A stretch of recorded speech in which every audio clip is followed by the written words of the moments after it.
You're listening to Conversations Ignite. Welcome, listeners. Today, I have a special guest with me. Kyron's here. How are you doing today, sir? Very tired. You must have been at work all day today. Definitely. So how's everything going?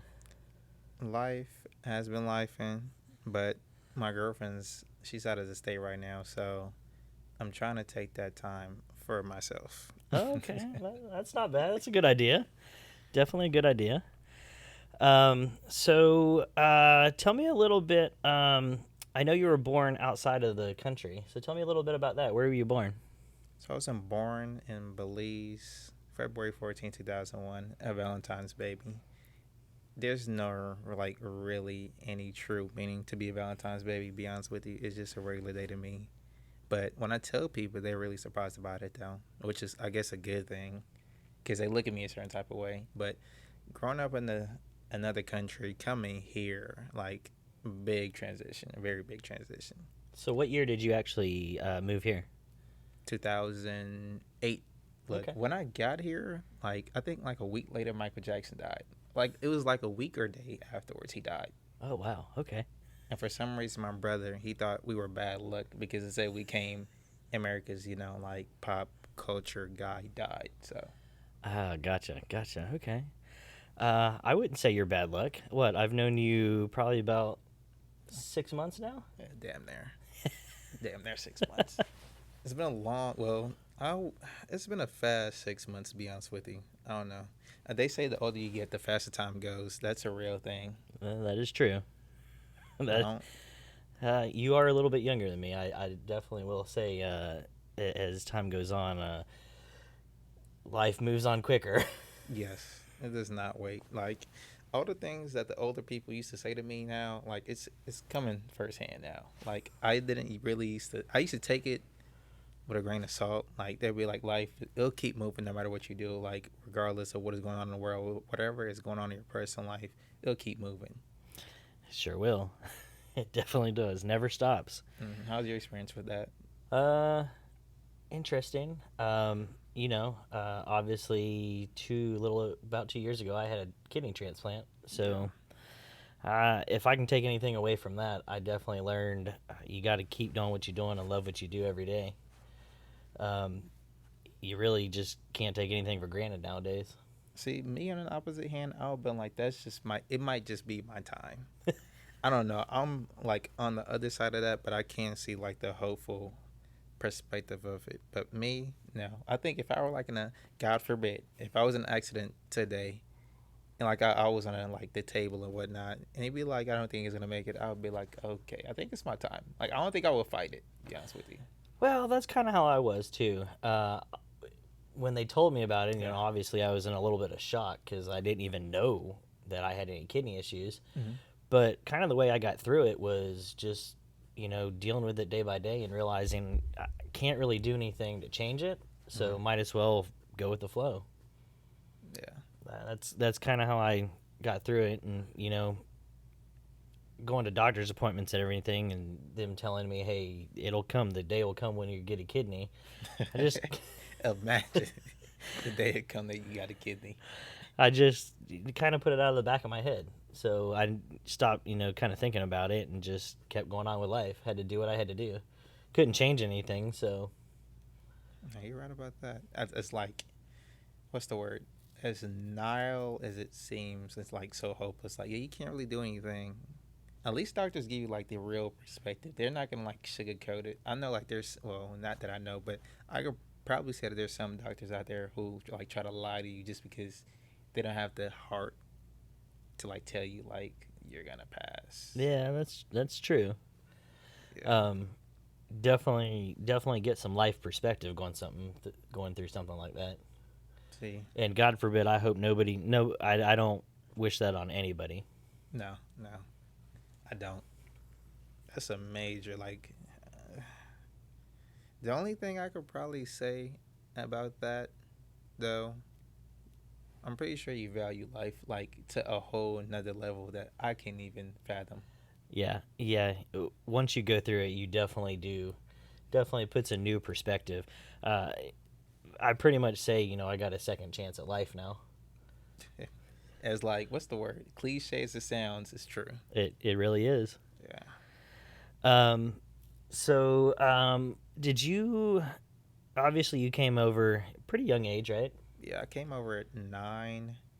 I lived in Chicago. Well, we moved straight. So I guess people who migrate to the United States, they primarily move to like 3 or 4 areas. We either go to like Los Angeles, New York, Chicago, and New Mexico, and Houston in that area. So I was fortunate enough, I guess, to go to Chicago. So I moved from there to Chicago, from Belize to Chicago. Stayed in the suburbs for probably like 2 years. Moved to the city. Got robbed in the city of all our shit. flat screen TVs. Oh, damn. Yeah, imagine, like, I came home from school one day. The door was open. I'm like, that's strange. So I walked through. The house was a mess. Like, they lift up our mattress. I don't know what they thought. Like, we were hiding documents and money underneath our mattress. I'm like, okay, that's strange, but I can understand like the area that we live in, why they would think like we would carry money underneath our mattress. So the mattresses were flipped upside down. The kitchen was safe. They didn't want any food. So they went to the bedrooms, went to the bathrooms, to my knowledge, what it looked like.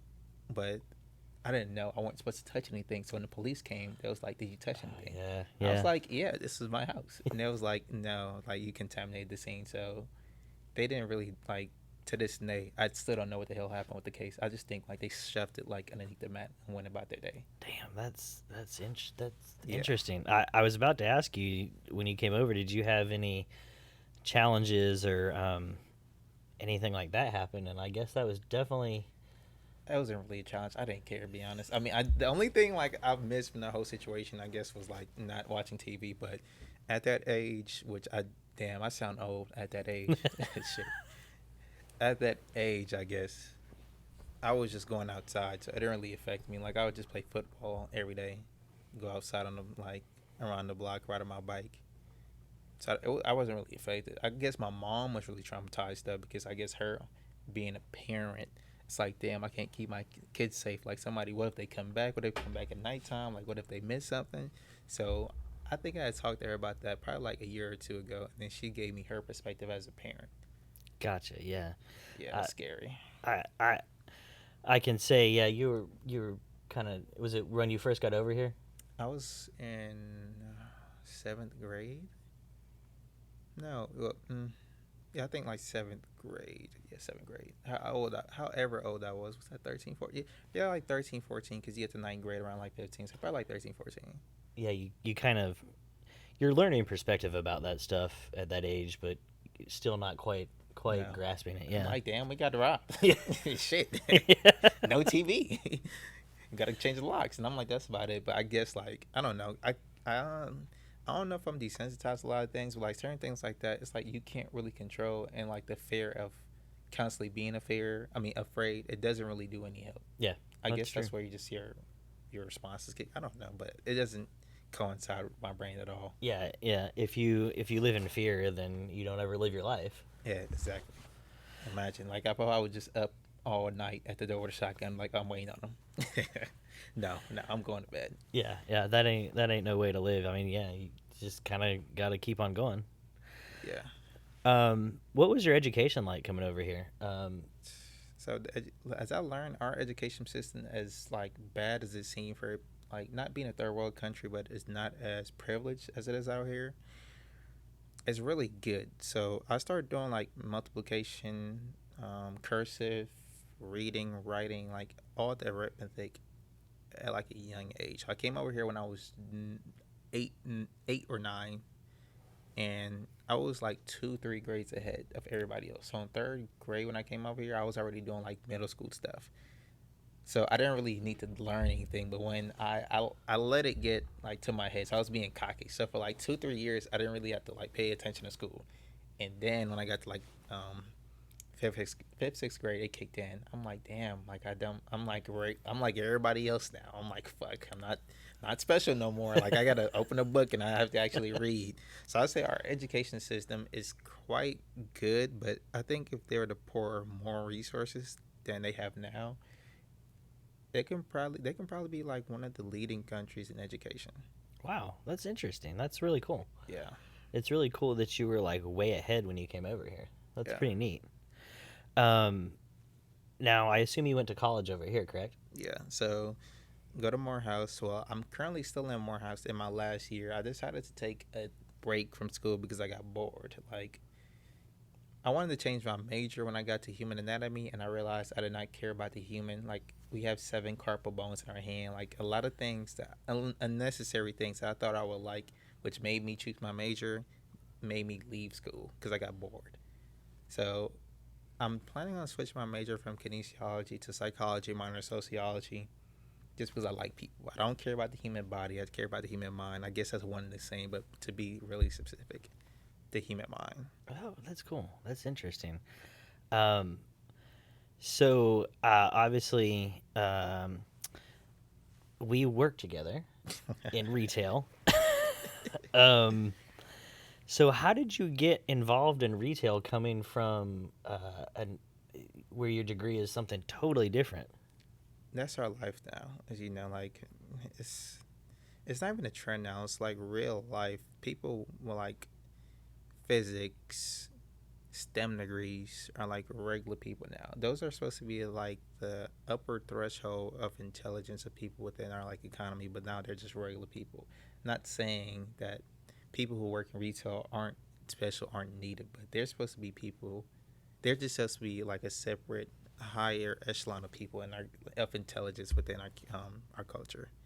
But so my brother-in-law was actually working at Kroger. He told me about Kroger. I'm like, what the hell is a Kroger? In LA, we don't have Kroger. That's where I'm from originally. So coming from Los Angeles to Georgia, I'm like, what the hell's a Kroger? Like, we have Ralph's, Food for Less out there, but I didn't know that's underneath the Kroger umbrella. Yep. Now that I know, like, Kroger is a really big place. They have a lot of money, but they act so broke, which is funny. But yeah, he told me about Kroger in 2020. I applied. I started working. My first job was at Kroger in 2020. Before 18, 19, I didn't need to have a job. Like, I didn't want to. I was thinking about a job in LA. Like, everything was like in arm's reach. If I wanted to like go down the street, or if I wanted to like go down the street get my hair cut, I would just ask my mom, or I would just get on the bus, which would be like $1, and like go anywhere. So I could take the bus from where I used to live at in Inglewood, California, go all the way to Santa Monica off like 3 buses would take me there. So that's $6 a round trip. Damn. How All much? you- How much do you think it'd be nowadays? Probably like $1.75, $2. So I guess from 6 to 12, inflation. But that's still, I don't know. Well, never mind. $12 for like, that Uber's crazy though. Like, I Ubered one time from Santa Monica Beach to Inglewood, California for the people who live in Los Angeles, like, you know, from Inglewood to Santa Monica. It's probably like a 25 to 30 minute drive, but that Uber in cost by like $41. Ooh. Yeah, crazy. Well, I'd say that's probably from where we are right now to the airport. It costs. I don't know. It $50? costs What you about think? $50, Well, $60. from you right Yeah, here, yeah. this- From where we're at right now, in the studio right now. Yeah, it's about $50, $60 to get there. 60. I mean, yeah, I could probably pay that. I mean, or you could just leave it at the airport for like what, $2 a day? I don't even know. Nowadays, I take Uber to the airport because I don't want to deal with having to drive down there. True. It's a pain. It's a pain in the ass to get down there. I don't have any problems when I get down there. I don't know. It might just be the time, but I never have any. So you have the upper deck and lower deck when you go to Hartsfield. So if you go to upper deck, it's always traffic. But if you go to lower deck and take the elevator up, it's Well, no they traffic. have the one closed off right now. No, They're it's building open. like a whole new concourse or something. Well, I was just up there like 2 days ago. I had to take a Oh, look it may at be that. open now. It may be back open. It definitely should be open. I had just dropped off my girlfriend at Southwest, and then we went to the lower side, and it was smooth. Like, she was like, I'm like, okay, so you know, like, how to get to the airport. I mean, sorry, how to get upstairs, because she wanted me to take her upstairs. I'm like, no, there's a lot of traffic. I'm not doing that. So you ain't getting out. You ain't getting out. No. So I'm like, I'm gonna take you downstairs, and then you're gonna take the escalator up. She was like, I'm not sure. I'm like, babe, like, you can just drive. I'll drive you right there. You exit the car 2 feet. You walk through the door straight, make a right, escalator take you up. She was like, no. I'm like, I'm sorry, but I'm You gonna have might to. have just gotten yourself in trouble when she gets back. Well, we've been talking good, so I think she forgot about it. It was good for her and it was good for me. Like she was able to just get through and get straight upstairs. But I think if we were to be upstairs, like I think she would probably missed her flight. Like so, her flight was at 9 o'clock. We got there like 7:30. At like 8:45, she told me she just got on the she just got on like the little subway to get to her terminal. Damn. Yeah, crazy. Well, I'm sure you know Hartsfield. It's the busiest airport in the world. Crazy. And it takes some time to get through security, especially even if you have like clear and TSA. It still takes forever to get through. I want to get clear so bad. Like I'm looking at those people just walking by. I'm like, what the fuck? Okay. How much is that like a year? Like 50, 20? 50 No, $200. Dude, that's not bad. See, I break everything up to like monthly increments. So it's like, what, $15 a month? My math is really bad. 15 times 200 divided by 12, so well, yeah. 200 divided by 10 would be 20. $20 a month? That's not bad. Yeah. Little under 20. Like 1940. Well, you can get some of the credit cards. Like My American Express will.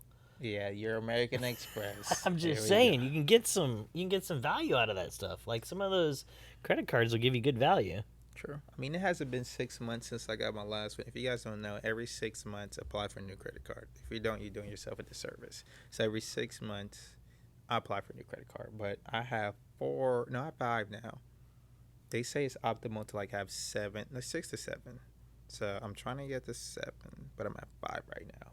Damn, you're better than me. I only have 2. I mean, your limit on your American Express is unlimited. So. But I don't think they report that to the bureau, though. They don't, because it's a charge card. Yeah. So.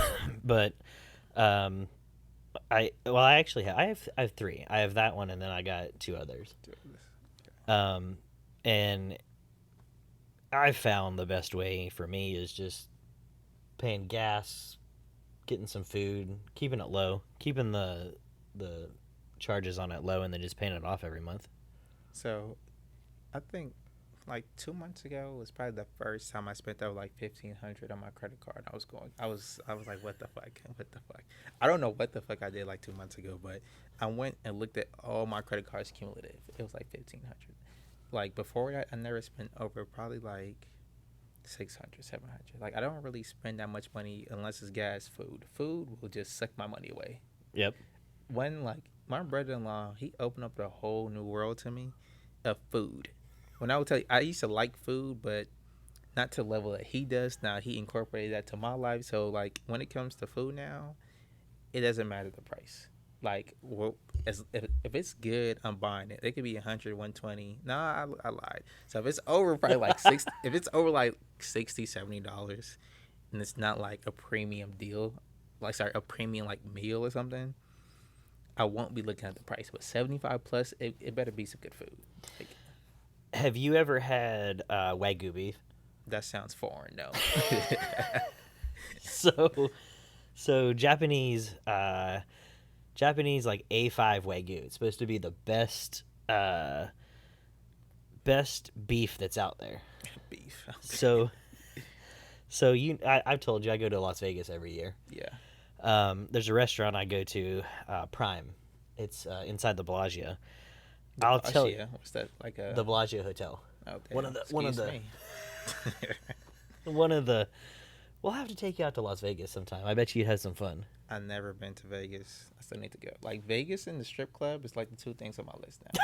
I really want to go to the strip club. Yeah. Oh Lord! Hopefully your girlfriend don't watch this. So look, we're supposed to go together because her first time going to the strip club too was for her friend's birthday, and she was sending me videos. I don't know. I did not know that she recorded in the strip club. They usually don't. I'm surprised you could. Well, she was a girl, so it was probably like probably so. Yeah, girls can get away with some shit that we can't get away with. Girls can get away with a lot. Not to be sexist or anything, but we know everybody has their rules and everybody has their games in this games, being men and women. Yep. But yeah, so inside Las Vegas, or inside the Bellagio in Las Vegas, there's a steakhouse. It's a Prime Steakhouse. I go there. I usually go there every time. But they have an A5 Wagyu steak. It's a fillet. I think it's a 6-ounce fillet. So That what is the difference between a fillet and like the other just regular steak? Is it just like a smaller steak? A fillet? no, it's the cut of steak. Okay. So like fillet is the most tender part of the cow, I guess, is how you would say. Because fillets are real tender. Like T-bones, porterhouses, and stuff like that. They got a lot of gristle, Gristle, what's that? like the fat of the steak, and so like I don't like that. Like I like a nice, juicy, fat-free fillet. So you know, I've been telling you that I wanted to pick up that steak. I still haven't picked it up yet. But there's a Kroger down the street from my house. I might pick it up tonight. I might learn how to season a steak tonight. It ain't hard. What seasonings do you use? I literally use just some garlic salt and some Worcestershire sauce. Let it marinate for a couple hours. I mean, you can even do it if you're gonna pick it up tonight. You could even marinate it for less time. No, I need it tonight. So go get your steak. Yeah. Get home, put some Worcestershire sauce and some garlic salt on it, and then go take a shower or do something for like 30 minutes. 30? Okay, I thought you were gonna like exaggerate and say like an hour 30. No, I'm like, I don't know about that. 30 No. minutes does not sound bad, and that's a for tutorial guide. So if you guys want to know how to make your steak, there you go. Let it marinate for 30 minutes. Garlic salt, garlic salt and Worcestershire sauce. Yep. Whatever it's called. Worcestershire. Worcestershire something. That's what you get. That's how I like it. Now, I'm sure that I'm not a professional chef, so I'm No. sure some people listening are gonna have some comments to say about that. But That's not how you make it. Like you're supposed to. No, that's how we're gonna make it, guys. I'm sorry. We're the beginners. You guys can be the expert. Exactly. But when I go there, I always look at this A5 Wagyu filet. $360 last time I went for a filet, and I think it's a 6-ounce filet too, so it's a small piece of meat. 6 ounce. The fuck. It's supposed to be the best steak that you'll ever have. I don't know if I can. No, like hearing that sounds. I can't even find the word, but saying that it'll be the best steak I ever had for $350, I feel like that's just pissing it away. That's like eating ice cream, like an exotic ice cream. And I was like, this is gonna be the best ice cream, and it's gonna last 15 minutes. I don't. No. I think that at some point when you just have enough money, True. I think that $300 is probably cheap for a steak. I don't know. If I spent $300 on a steak, I'd probably have a heart attack. True. I mean, I guess we need to open up our pockets and our mind, because $300 to me for a steak, no. I say like probably $120 is probably where I cut the line. Yeah, I think the most expensive one I've ever bought is about $120. That's not bad. Now I'm sure for someone like Elon, Yeah. He's not even looking, just swiping his eyes. You know what's crazy? I was actually listening to what is it? It's I guess I can call his autobiography on the way over here. So I thought he was just a guy who like grew up in wealth, but they said that it wasn't. no, he came over here from South Africa. Yes, so he came over in South Africa. They say his dad was like a gold miner or something like that. But he was like, yeah, that's not the case. So my dad didn't have money. He started a whole bunch of companies and whatnot. Yep. So the first company he opened up, he sold, I think it was probably for like 300 million. And then the next one he sold for 100 and something billion. And after that, he opened up Tesla. Yeah. Yeah, I think I was listening to, I think it was Joe Rogan I was listening to, and I watched the interview with him, and I can't remember what they said his first company was, but he started it like right around the time he started college or something like that. I think it was like 1998. And then, I think he sold his first company in 1998 and the second one 2002. So his second company was like a banking company. I think for the first one was, what was the first one? Oh, it was, the banking company. Yeah, the banking company was the second one. The first one was it was like maps. Like it said that it gave something with newspapers, but it's like an upgraded version. Yeah, it was some kind of newspaper thing, yeah. Yeah. But yeah, it's interesting because you can some people kind of assume that he did grow up like wealthy, But no, he was just an average guy that came over here from South Africa, and he's obviously very smart. Yeah. Well, so the way I've like I listen to 1,000, probably not 1,000 to exaggerate, probably like a lot of podcasts, and like he just so happens to be the host, well, the guest on a lot of those podcasts.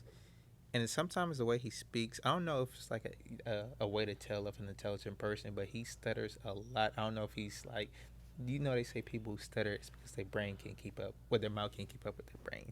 But he stutters a lot. But when he does speak, it's kind of hard to understand, and that's how I know when somebody's smart, and not the smart that you know when somebody's faking it when they use a bunch of big words to make them seem smart. Yeah, because a lot of the times when you watch podcasts with him, he's not talking over like an intelligent level. He talks like a regular guy. That's what I wanted to say. So he talks like, what's the word? I guess he breaks it down in layman terms for everybody to understand. Like, I guess that's why he stutters, because he's trying to break it down to like the average Joe.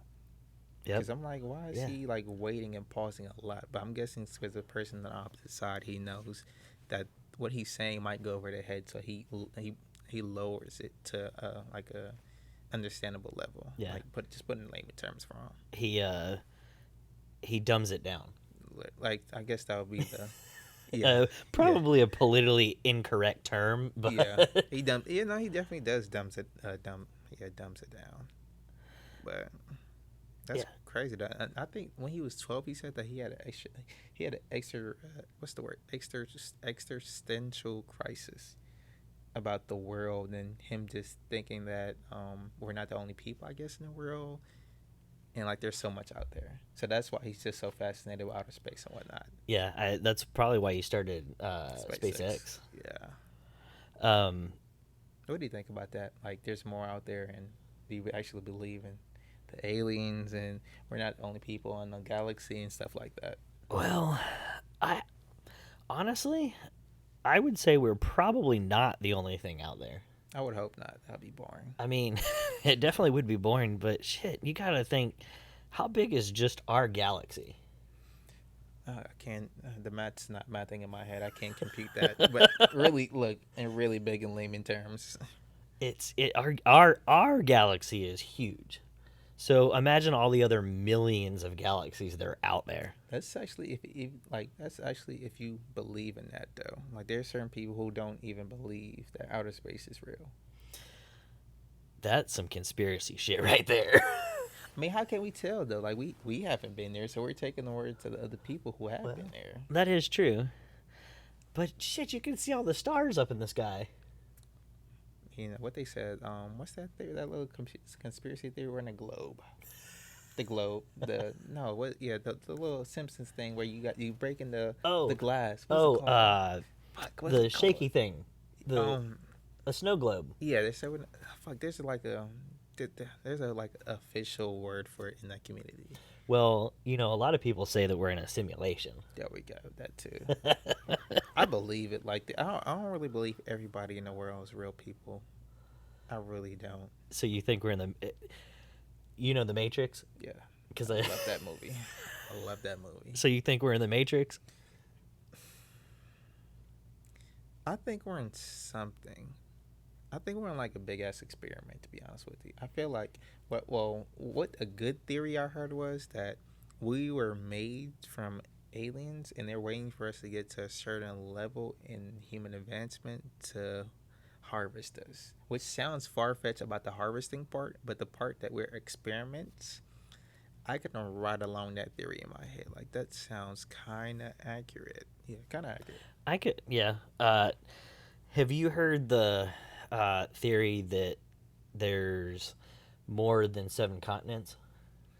Yeah, and the map that we have is the wrong map, and actually every continent is actually bigger than it actually is. Yeah. So the one that I've heard is Antarctica is actually a wall that goes all the way around the 7 continents, and outside of there's the bigger world. Yeah, and that we're an experiment. I don't know about that one. I mean, it doesn't sound true. I mean, all these things don't sound true if you think long enough. I guess it's for fun. Like, for us for us to like have this conspiracy, I think conspiracy theories they come along because people are bored, and every conspiracy theory, as they say, have like a hint of truth in them. But I really think a lot of these conspiracy theories come because people are just bored and hope that there's more out there than just us. I can see that. I don't know. Obviously, I don't. I've never been to outer space, and I probably won't ever be to outer space. That But sucks though. Like the average person, like we're here for like what the average person lives 65 years, 45, wherever the average lifespan of is a person. Like we live that amount of time and don't get to experience outer space. I think the government, like every 15 years, they need to choose a random U.S. citizen or like a random citizen of the Earth and send them to space. I think that would be cool. Vote me for president. I think that would be cool. I do. Because you're right. The average person we're never going to be up there. So we're never really going to know. You know, one of the earliest conspiracy theories that I know about, obviously there's a lot before me, but a lot of people say that we haven't even gone to the moon. Yeah, I heard about that too. Yeah, with the green screen and everything. Yeah. I don't know about that. I haven't really dived into that one. But I can understand why. But why lie? Like, think about it. Why lie to the public? I can't really think about any other good idea than to just make it seem like we're more ahead than we actually are. But I think the government the government's like probably like 15 to like 35 years in advancements in technology than they release to the public. And every year they give us like salt, like grains of salt. I would agree with that. I do. I think there's a lot of stuff that we have no clue about. Like, what do you think about Area 51? What specific? Do I think it's real? Like, do I think about the aliens? Well, obviously we know it's real now. They've already come out and said that there is a special base out there. Oh my! Did you read? So like, if you go to the FBI website, like they've released a whole bunch of documents about the project. Well, like I'm going really left right now about like Project Bluebeam. That aliens about like manifestation. Like they released like a whole bunch of documents that people don't read, and they're saying a lot of the stuff that we thought were just conspiracy theories are actually true. I didn't hear that. That might be interesting though, because they just had the congressional hearing sometime this year. Yeah. About aliens. I think they need to focus on like the people of our country. Like, we can't even get this shit right. We can't even get the homeless situation right. And I think like I don't think they want to fix certain things. Like everywhere you go, if you fix everything, money will be lost. Like if you fix homeless, I think there's money in homelessness. They're definitely not like the homeless people like getting money, but like there's an economy for people being homeless. I can't just think. I'm trying to think about what it is. Though. So what do you think? I obviously haven't delved into this very far, but I could imagine that there's a lot of people that make money off of homeless population. Yeah. Because I'm sure they probably start foundations and stuff. True. And I'm sure that... But most of those are like non-profit. So I was about to say, how much of it's really non-profit, though? True. Because then you could just write that stuff off and whatnot. But, yeah, damn, I got to come back with an answer about that. I really have to do research on that. I'm like, there's money in every single thing, guys. Like that's going, like, even you go into your car, starting your car up, gas, money. You drive into work, the stop signs, those cost money. The phone you use to GPS to get to work costs money. The software that's used, maps, money. Yep. There's the money in everything.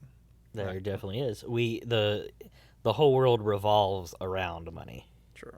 Just don't succumb to it, though. Just don't succumb to it. I mean, that's a really privileged thing to say, though. Not that I even have like a lot of money, but I have enough money to not worry about a lot of things. Like I'm very fortunate, but yeah, because there definitely are people. Obviously, I'm in the same boat as you. I am not wealthy by any means. We're just fortunate. We're fortunate to have what we have. Yeah, like thinking about think about where I was. Like if I were to like stay stagnant in life,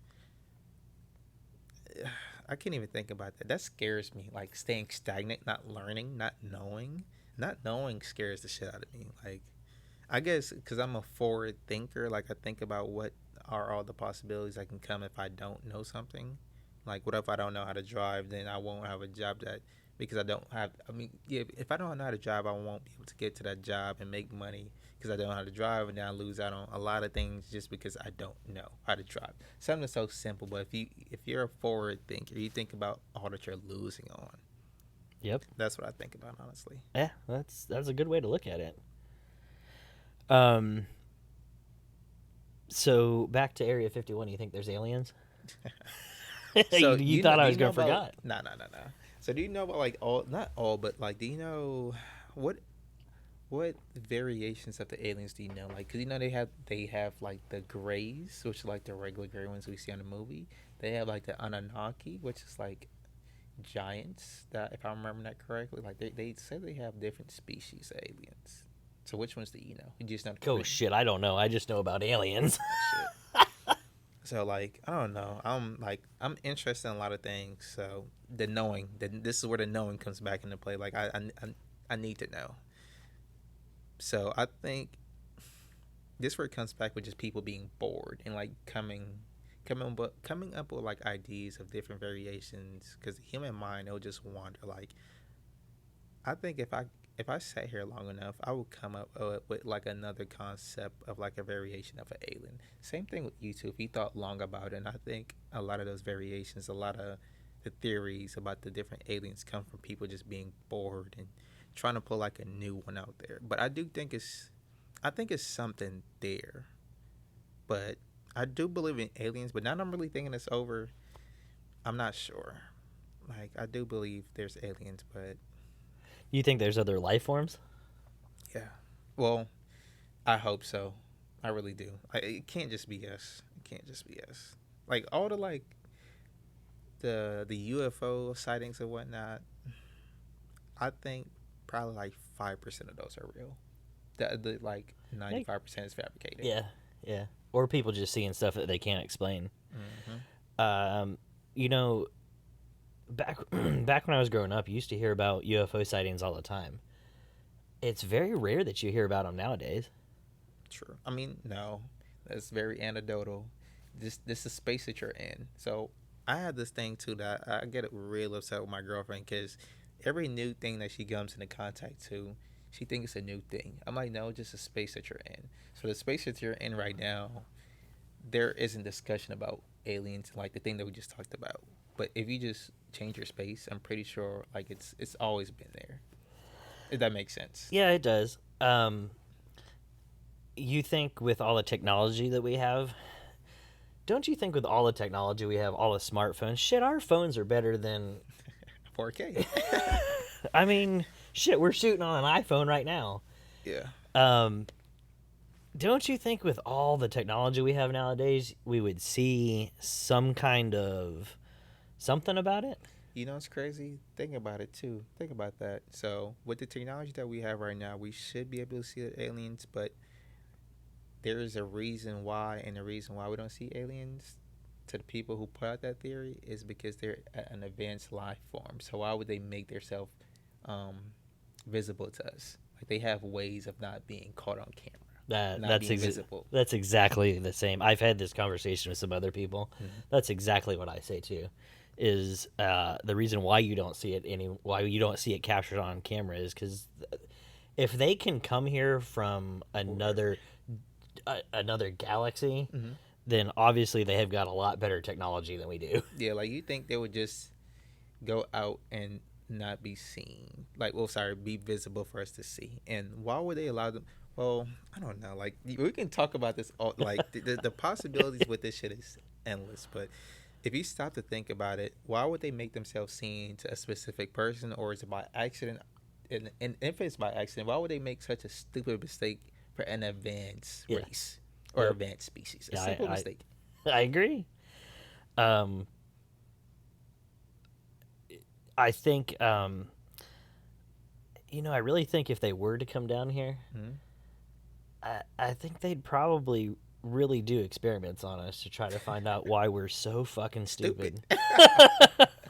Yeah, I can agree to that. Like, yeah, for one reason, I think why we're stupid is because people, something so simple as people just being selfish.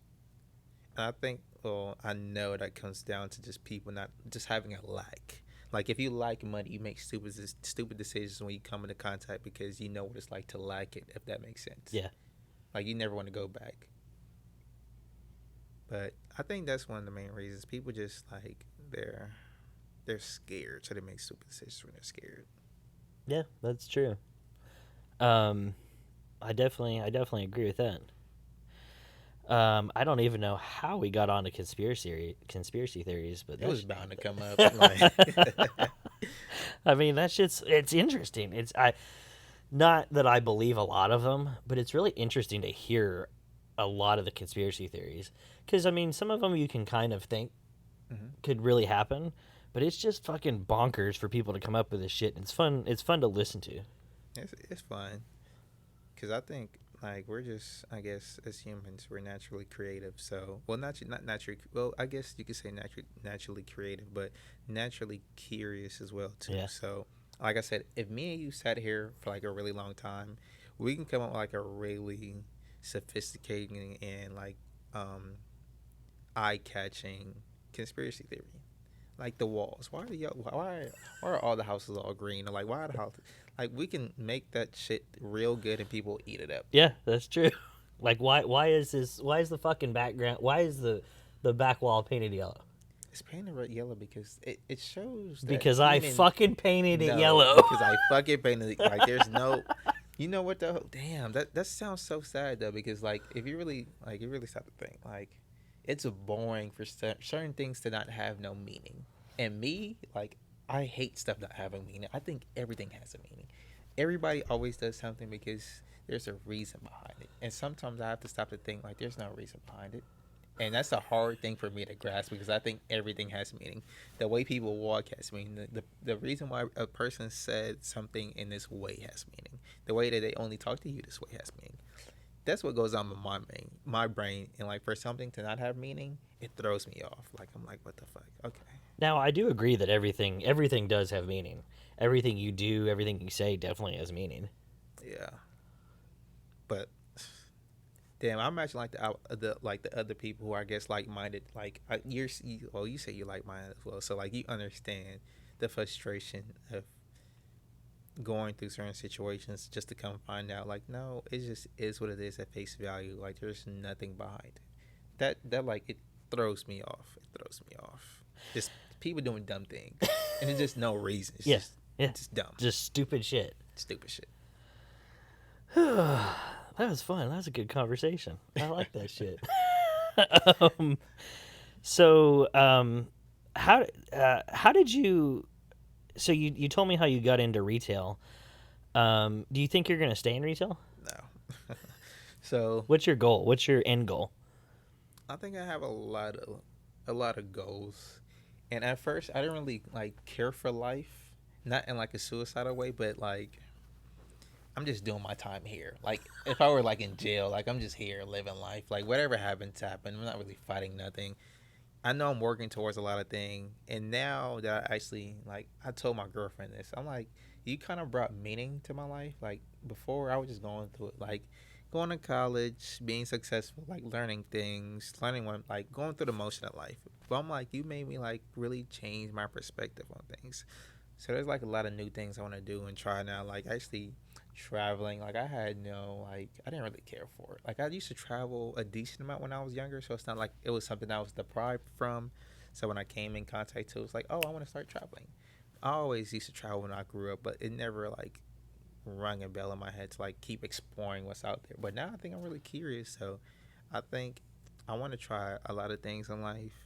I know I'm not gonna stay in retail. I'll probably be here for like another 3, probably 4 years, and I know I'll go to the top of whatever I like set my mind to. I don't know if that sounds cocky, but I know whatever I do, I'll be successful in it.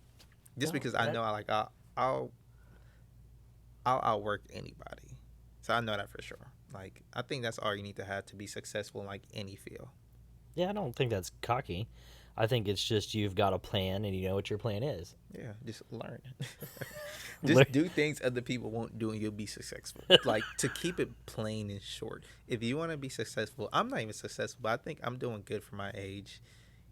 And I'm not stressing about a lot of things that I guess people in the same age bracket that typically, if you're not like outlier, if you're not like a social media person or you're not like a young millionaire, I think for people who are my age and like your average Joe, because I'm just an average Joe. I work in retail. Like I went to college. Like, I'm an average person. For like the average person, I think I'm like right where I need to be and like a little bit ahead, I guess. Yeah, a little bit ahead. So how you're 23? Yeah, I would say you're doing pretty damn well for yourself. yeah. I think so. My goal was to retire by 25, but I think if I would have stuck on the path that I was on, like originally before, because I'm really like into businesses, into stocks and whatnot, and the trajectory that my first business was on was very high. Like, I could have retired high, but then I got bored, so I pulled back. So if you guys don't know, like, vending machines make a lot of money.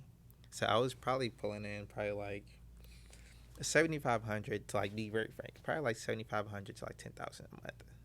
Invented machines? Vending machines, so it makes a lot of money, and I I got into that when I was like a, my second year in college. So COVID hit when I was a freshman in college, and I went back to LA. Then I found out about this girl I used to work at Target with.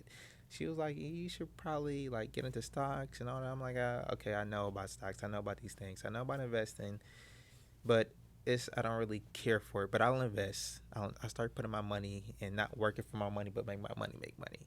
So I'm like, vending machine seems something like all I have to do is like stock it, leave it alone, and collect money. So it's not something I really had to like really, really work for until I start growing to like 10 vending machines to 10 locations. So like 5 to 7 locations was bringing me around like, it was bringing me around like 2,200 a month. So for like 9 months, I stopped working. So I worked at, sorry, not 9 months. Like, so I got to Target around July 2021. I started my business probably like August. And then in December, December, it took off. And then from like December to like March, May, I wasn't working. So what's that? January, February, March, like 3, 4 months I wasn't working. Just let my vending machine like make money for me. And then I came to a realization like this is how it is for people who just sit back and collect money. It's so boring. The money I was using, like I was investing it to make more vending machines, and I got up to like 57 vending machines. And what you can do if you don't know, if you have a vending machine, if you have a route, what they call it, you can sell your route off to somebody and make money off of that. So I built my route up from 0 to 57, and I sold it off to somebody. So if you guys don't know, you can get your vending machines. Don't let wherever you go, like, don't let them punk you into commission. Don't let them punk you. Don't even mention commission if you get a vending machine. Like, you're trying to get like the business to like sign off on it. Do not mention. They'll come to you with it, but let them know that you're providing a service for them, and they're gonna be able to increase their they're gonna be able to increase wherever they are, probably like a certain percentage point. So I put mine like a barber shop, and I told him like he's gonna be able to increase his average cut for like $35 to like $37, so $2 increase because there was a service level addition because of vending machine. But got way off track. So like I was saying, retiring at 25, like it was a realistic goal, but you guys, I don't think you guys know, like, retiring isn't as good as people make it seem when you haven't really been through life. And I think I have a lot of life. So I went back to living like a normal person. Not that I was doing anything extravagant, because with that money, like, I wasn't traveling, I wasn't flossing off, I wasn't doing like all the big things you think people who normally get money do. Like, they travel, they buy cars, they buy jewelry, but I was just I just took it in, like gave it to my family. Like I literally, so I made, what was it, in those 7 months I had my business, like at the peak I was making, the last 2 months I was making 20K a month. No, sorry, 10K a month on it. And out there, like the money I made from when I started it in August 2021 to March, I had probably had like 58,000, and I gave away, I was left with probably like 15,000. So I gave whatever amount that is just away. Ooh, damn. Now, you said that you have recently started liking to travel. Yeah. Do you think if you would have found that while you were doing this, you would have kind of stayed with it? No. No.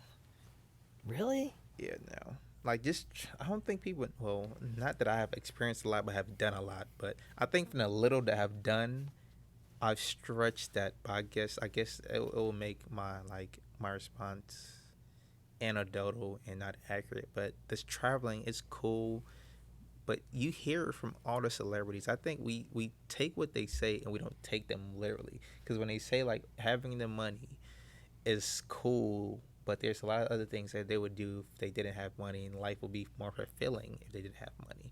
Like, take that word in. I guess, like, it's so hard for us to understand because we don't have the money, and we think they're just speaking from, like, a privilege standpoint.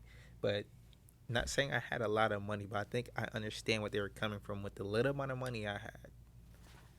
But I think even if I did have all that amount of money now, I wouldn't travel. I think I would want to help people. And I think just traveling isn't helping nobody but myself. That's true, yeah. Yeah, like, so now, what I want to do now, like, I think working retail, working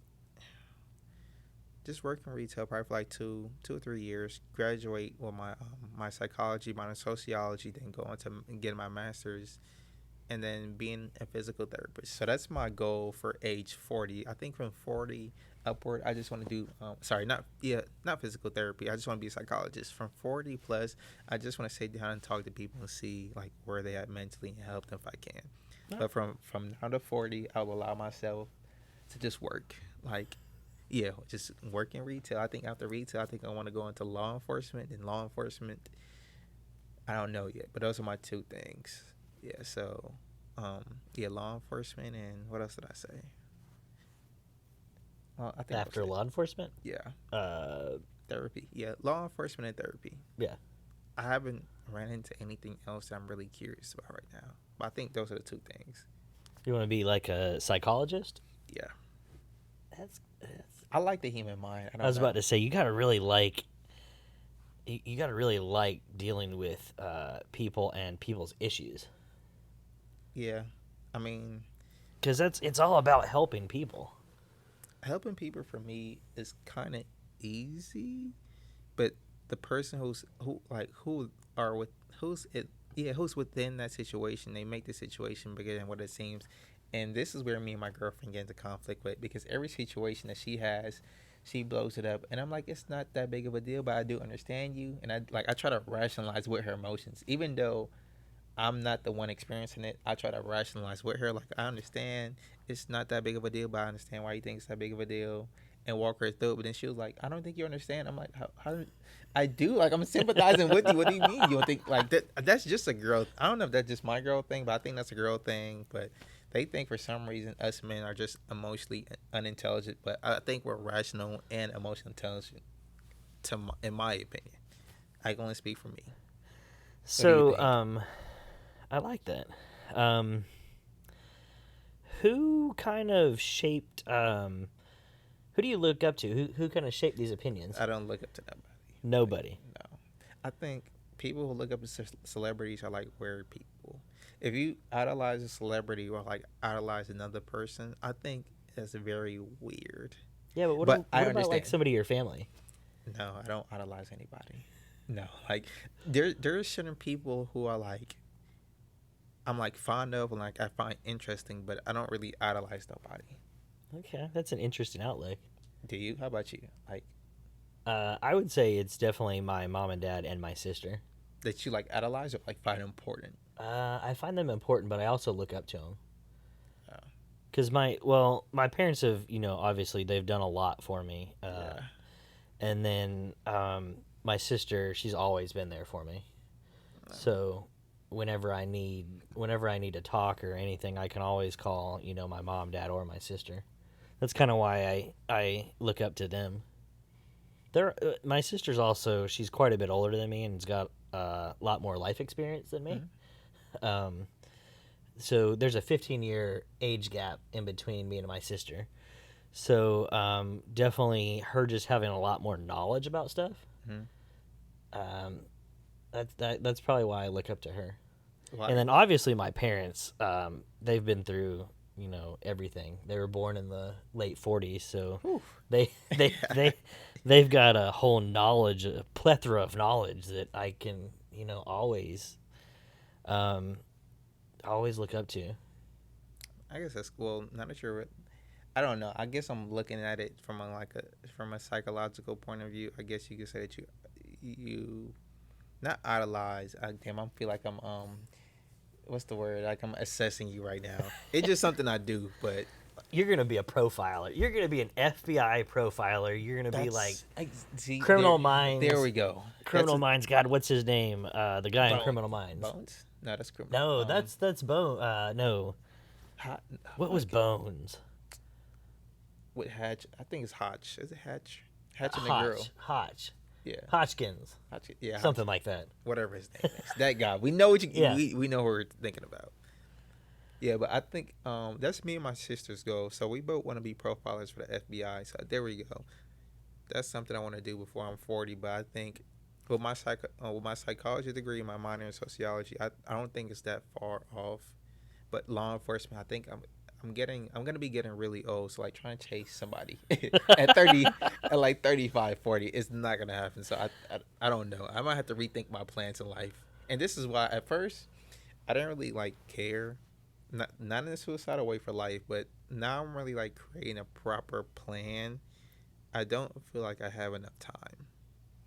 There's always time though.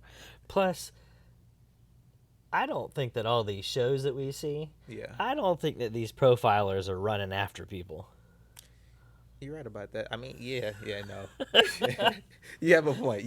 They're not running after people. So what? Do you think it's gonna be like more behind the scenes? Because I could see that too. Like, Yeah, I do. I truly think, and obviously I have no experience in law enforcement whatsoever. I truly think though that those profilers and people, they're obviously the ones that find the serial killers and the rapists and all that. Oh, I don't know if I can say that on a podcast, but I think I can. it should be fine. But obviously they're the ones that find them. I don't think they're really out there chasing after the people. I think they're the ones that are finding them and telling the law enforcement or the foot guys. The foot guys, hey, that's who you need to go after. That sounds cool. Well, I don't know. For me personally, that sounds very cool to like put certain information together, like put certain tendencies. He was here this time. He always strikes at this time of night. Like putting all that information together and formulating the proper case to like profile somebody. That's like really interesting for me. Yeah, it is. I definitely do think it's interesting. I don't think that I could ever do something like that. So why not? I just don't know people that well. Oh. I mean, I can read some people, but I don't know if I could ever profile somebody like that. I think it's I have no skill whatsoever, but I think like it can be acquired. But like you say, people have natural proclivities for certain things. I think that's one of mine. I think so. We'll see. I Hey, more power to you. I like that. Just make sure that when you end up at the FBI, I get a tour of it. Oh yeah, that's not happening. Who's that guy? He's on like the third floor now. What's going on with him? Third floor of the FBI. If I try to give you a tour, like, you're gonna be like, who's that guy on the third floor? Like, who's the random dude that's here? Who's the random dude that's here? Like, no. I'll try and give you a tour. That's if I make it that far. I really hope so though. But I guess that's one of my goals. That's neat. That's really cool. I see why people like. I'm having an existential crisis right now. I really am. I'm understanding more. I guess I'm so young, so I'm understanding more. But I can see why people look forward to like they place certain goals in their life and just they look forward to. I never really had like certain things I would look forward to. Like I would just go through the motion, but like properly setting a plan because I always just went through the motion. Like certain things just worked in my favor. Like coming into retail, I had no aspirations of like moving up and I guess like the Kroger world and like just making more money. I just wanted to know more, and I guess like in knowing more, opportunities open up and like people saw that and they they took a liking to it and they offer me positions and whatnot. But And I think that happens everywhere. Because I'm kind of the same way. I started in high school, and I started off as a cashier, and I would watch the floor supervisors and see what they used to do, and eventually I just started doing it. And then once I got to being that position, I'd look at bookkeeping. Then once I got to a bookkeeper, I'd look at, hey, what did the assistant front end manager do? Then I would look once I got to that position. Okay, now I'm here. What does that front end manager do? And then after that, well, shit. What's an ASL do? in Kroger terms, for our Kroger people, you guys understand. That's true. Yeah. So I mean, the more you know, it definitely opens up a lot more doors. Yeah, the more I think people will like, you can't fake wanting to know. I thought for me, for a long time, I thought everybody just wanted to know things. And I came to a realization that a lot of people don't want to know things. They're just fine with knowing what they know. They're very happy at where they're at. And they're complacent. That scares the shit out of me. Those people, like, they scare me and I see them, like, every day. Yeah, I don't know how you just want to stay in the same spot, position, whatever, just for the rest of your life. For those people who are like that, like, what keeps you there? Is it like the comfort level of knowing that you know everything in your field? Like, if you're wherever field that you're in, what keeps you there other than age? And yeah, because like certain people, they get to a certain age, like they're fine with that's like I understand that reason, but like for people who age isn't an issue, what keeps you at the place that you're at right now, not wanting to do more or be more, or just want more for yourself? Is that like an intuitive thing, or like is it a learned behavior? What do you think? I don't know. Maybe for some people it's intuitive. Um, I don't know. I've always had I want to know the next thing, kind of like you. I've always wanted to know it. Maybe it's how I was raised. It, it could be a learned thing. I don't know. Maybe it's different for different people. Oh yeah, obviously different for different people. I don't. How can you learn to want more? I think never mind. I think I just answered my own question thinking about it like long enough. I just thought Well, about it now for a that you split say second. that, how do you learn? Yeah, How do you learn to want more? yeah. I don't think that you can learn to want more. I think it's intuitive. Like either for this specific characteristic, it's either like you have it or you don't. I don't think you can acquire the ability to want more. Yeah, I would agree. Now that we're talking about it, I kind of. It's like it's not well, somebody can correct me if I'm wrong, but for me that's my train of thought. Let me know like some other ideas about that, but that's where I'm at mentally. Yeah, it'd definitely be interesting to hear what people have to say about it. Yeah. So what else do you like to do outside of working all the time? Because I know we spend a lot of time working. We spend a lot of time working, but I like I said, just acquiring knowledge, learning, reading. I'm trying to get into. Well, I used to write. I used to be in a creative writing class in high school, and we had to like write for like an hour about random stuff. If you guys don't know, writing is very therapeutic. They say if you write it down, there's a higher chance of you actually doing and accomplishing what you write. That's a real thing. But there we go again. I think it's just what's it called? a placebo effect. If you know a placebo, placebo. Yeah. I think there's a placebo effect. Like we trick ourselves into thinking that we're doing something different, but it's just like at the back of our head. But yeah, damn, I forgot what we was talking about. My mind is like everywhere right now. Like I got so many things in my head. What do you like to do outside of work? So yeah, reading, writing. I'm learning how to skate though, like 4-wheel skate. I used to like the straight and line skate, but my girlfriend, she has these like the 2-and-2 skates. So now like I'm doing that now. So like old school, Yeah, like roller skates. Yes. So I got this hump. I live in like a cul-de-sac. So I got this hump going down. So you already know what's going on. Us being stupid. We go all the way to the top. It's me, her, and my sister. We go to the top of the cul-de-sac. At the house is all the way towards the back. We like start racing going down the hill.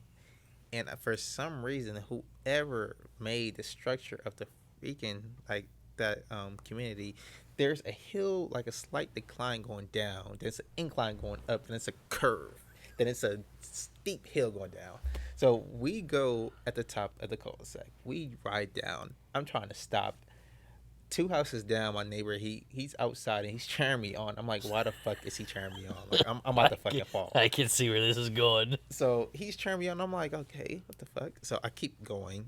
I'm at the bottom. My girlfriend's behind me. My sister's all the way at the back because her legs are short. So she's not going anywhere. I have the longest legs. So I'm at the front. I can't slow down. I'm like, fuck. So I'm about to go on the incline of the next hill. So I go up a little bit. And then there's the big drop. So I'm like, fuck that. I turn. And I just jump into the grass. Crazy. That was a crazy day. And after that, like, we were playing tag on the skates.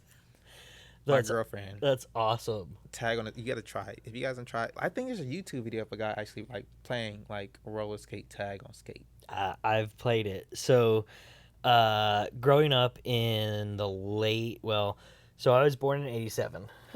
Yeah. Growing up in the 90s, early 2000s. Yeah. Roller skating. I learned how to skate on, like what you're talking about, four-wheel roller skates. Mm-hmm. But then rollerblading was what was really popular. That's a straight one, right? Yeah, Okay. just a regular rollerblade.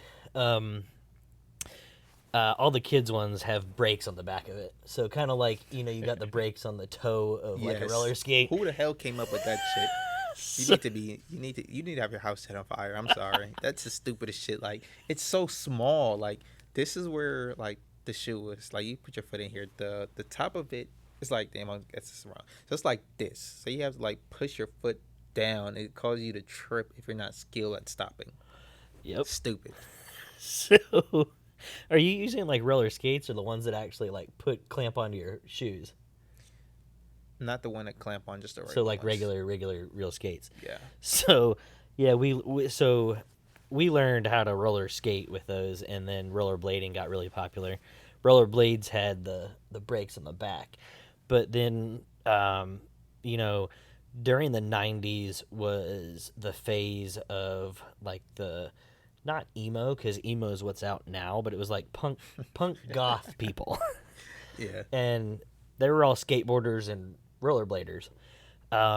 So we graduated to trick skates and trick so Skates. so Trying to they're think about that. so they're a different kind of wheel, and they have no brake. And basically it's so you can do tricks on rollerblades. You can grind on poles.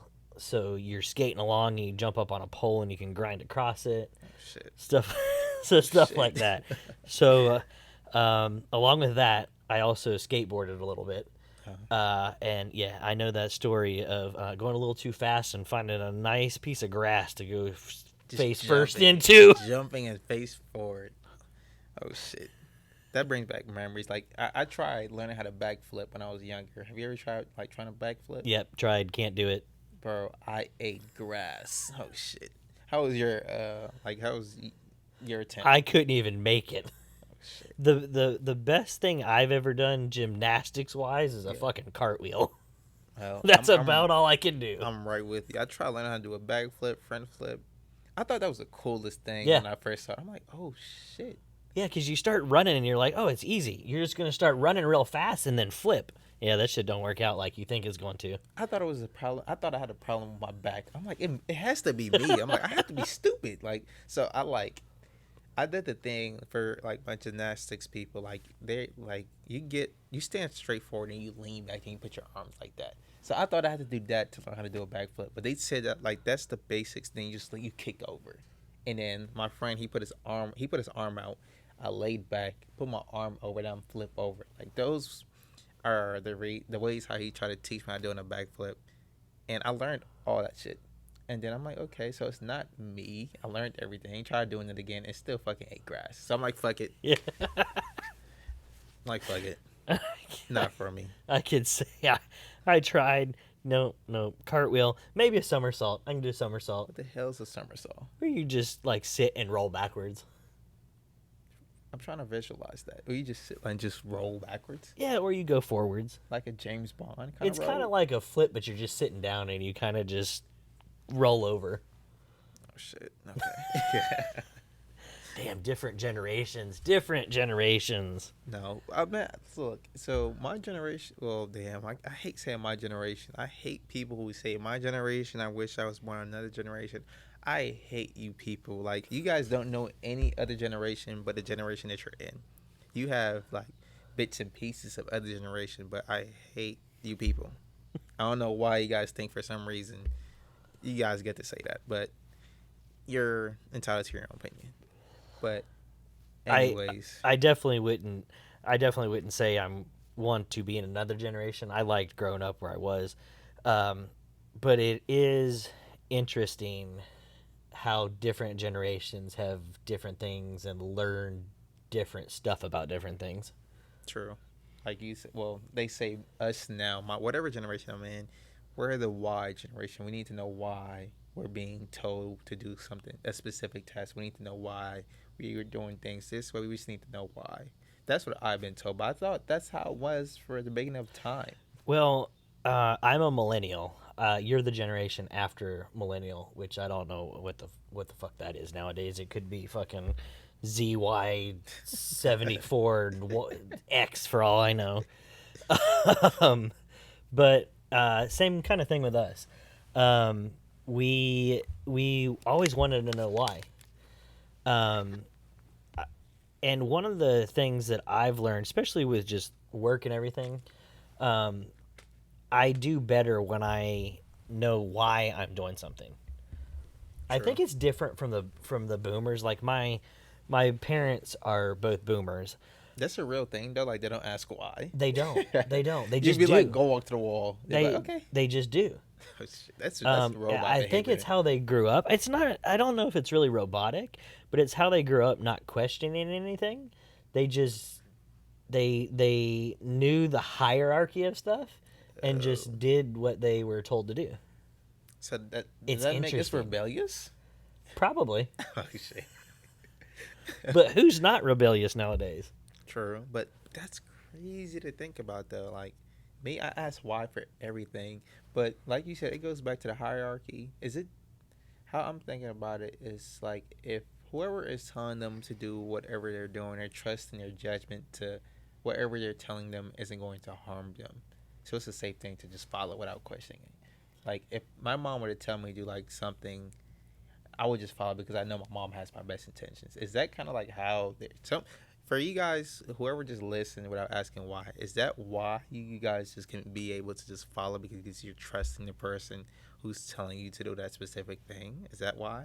That's the only like logical conclusion. I don't know. I have no clue. It's interesting.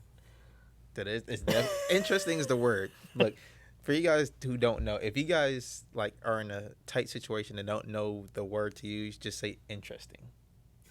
It's very, you don't want to say weird. Weird is a bad word now, I guess.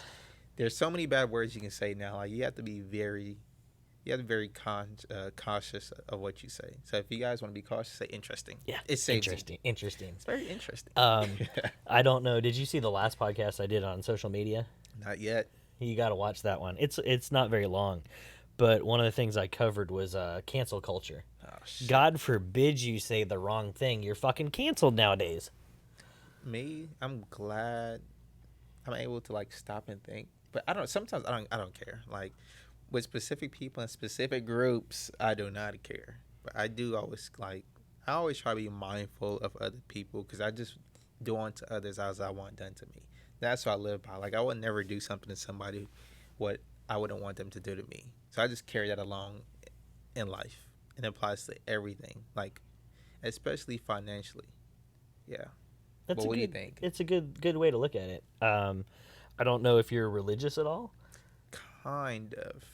Like I pray every morning when I wake up. My prayer, I'll let you guys in a secret. What I say when I wake up every day.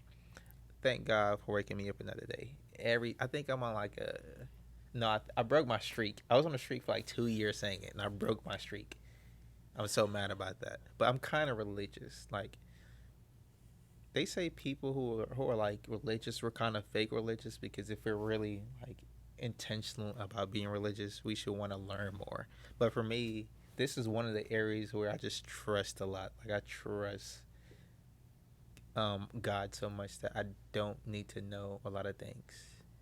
I'm trusting. I'm very trusting. Yeah, yeah. How about you? I'm a little religious. I went to private school from kindergarten until 8th grade. Ooh, that's a long time. Yeah. So it was a Christian private school. I actually ended up going to public high school. I wanted to go to public high school.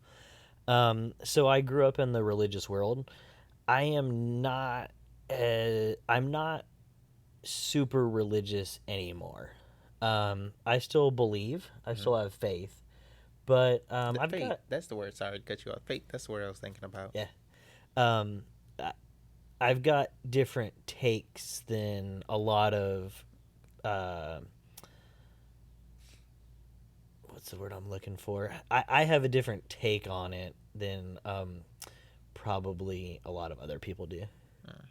Like about specific views or Yeah, specific views, just specific views about especially like Christianity. Do I believe God exists? Yeah, I do. I do. I do believe that there's that God's out there. Now, do I believe that we were created in 7 days? I can't really say that I can answer that because what is a day to God? true. Is it 1,000,000 years? Does 1,000,000 years equal 1 day to God? So, if my understanding, my Bible knowledge is so bad. So I'm gonna have to throw this one out there. But if I can remember this correctly, they said God has no conception of time. So for us to understand it, it was 7 days to us, but for God, like He has no conception of time. So He's in the past, present, and now. So God has no perception of time. Like time doesn't exist in His realm. But we were created in his image, right? Yeah. So how can He not have any view of time? Look, we can keep going. So look, I got you. So if we're created in His image, and I'm knowledgeable, but some things what I'm gonna say right now, like I'm throwing certain things out there, and I think it makes sense to me, but it might not be accurate. So for people who are like out there, you guys know, please inform us. But to my knowledge, like if we're made in His image, you think since we're made in His image, then we should similarly have no perception of time too, right? Yeah. I think that would take a lot of things out of life that I think He would want us to have in life. Like if we had no perception of time, I think we wouldn't value it. Not saying that He doesn't value it, but I think it's He. And is it a he or is it a she? So my brother-in-law thinks it's a she. I think that it's kind of growing on me. It's kind of like, because how can He just reproduce like that? Like it's so many things about God. It doesn't make sense, but the answer to stuff in the Bible that doesn't make sense for a lot of people is have faith. Yep, that's true. Like they won't give you an answer, but they'll say have faith. That's true. Which is the kind of thing that I hate about our religion. Like they won't go find an answer, and instead of saying like I can't really like give you an answer to that, they hide behind faith. And that's why that's why I say I'm religious, but I have a different view than a lot of people do. You know what they start calling us now? They say we aren't religious. We're supposed to say we're spiritual. Which God, I don't want to say. I am out of touch. Yeah, like it. It's just the way things are turning now. Like people are starting to understand certain things don't make sense in the Bible, but if it doesn't make sense, then you read up and search on it. But I guess I'm a part of that population too, because certain things in the Bible don't make sense to me, and I'm okay with it not making sense.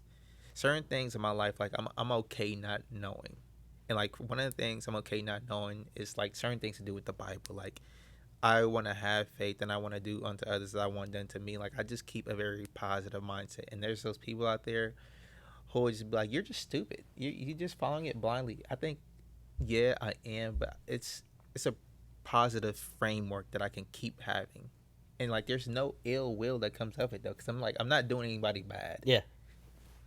And I guess I'll be bliss. So you have faith. Yeah, a lot of faith, a lot of faith. I don't like. Yeah, I think I have a lot of faith. That's interesting. That's a good way to look at it, though. But yeah. That's all you had to say. You didn't have any. I thought we were gonna be going back and forth about the procession of time thing. I thought you were gonna have a rebuttal for that. God, I could, but we'd be here for hours and hours and hours. Well, look, I got time. Got work in the morning like 7 a.m., but I have time. 7 a.m. That's nothing. We're used to getting off at 10 o'clock and being back at 6. Retail. But, well, not even retail. The workspace. Yeah.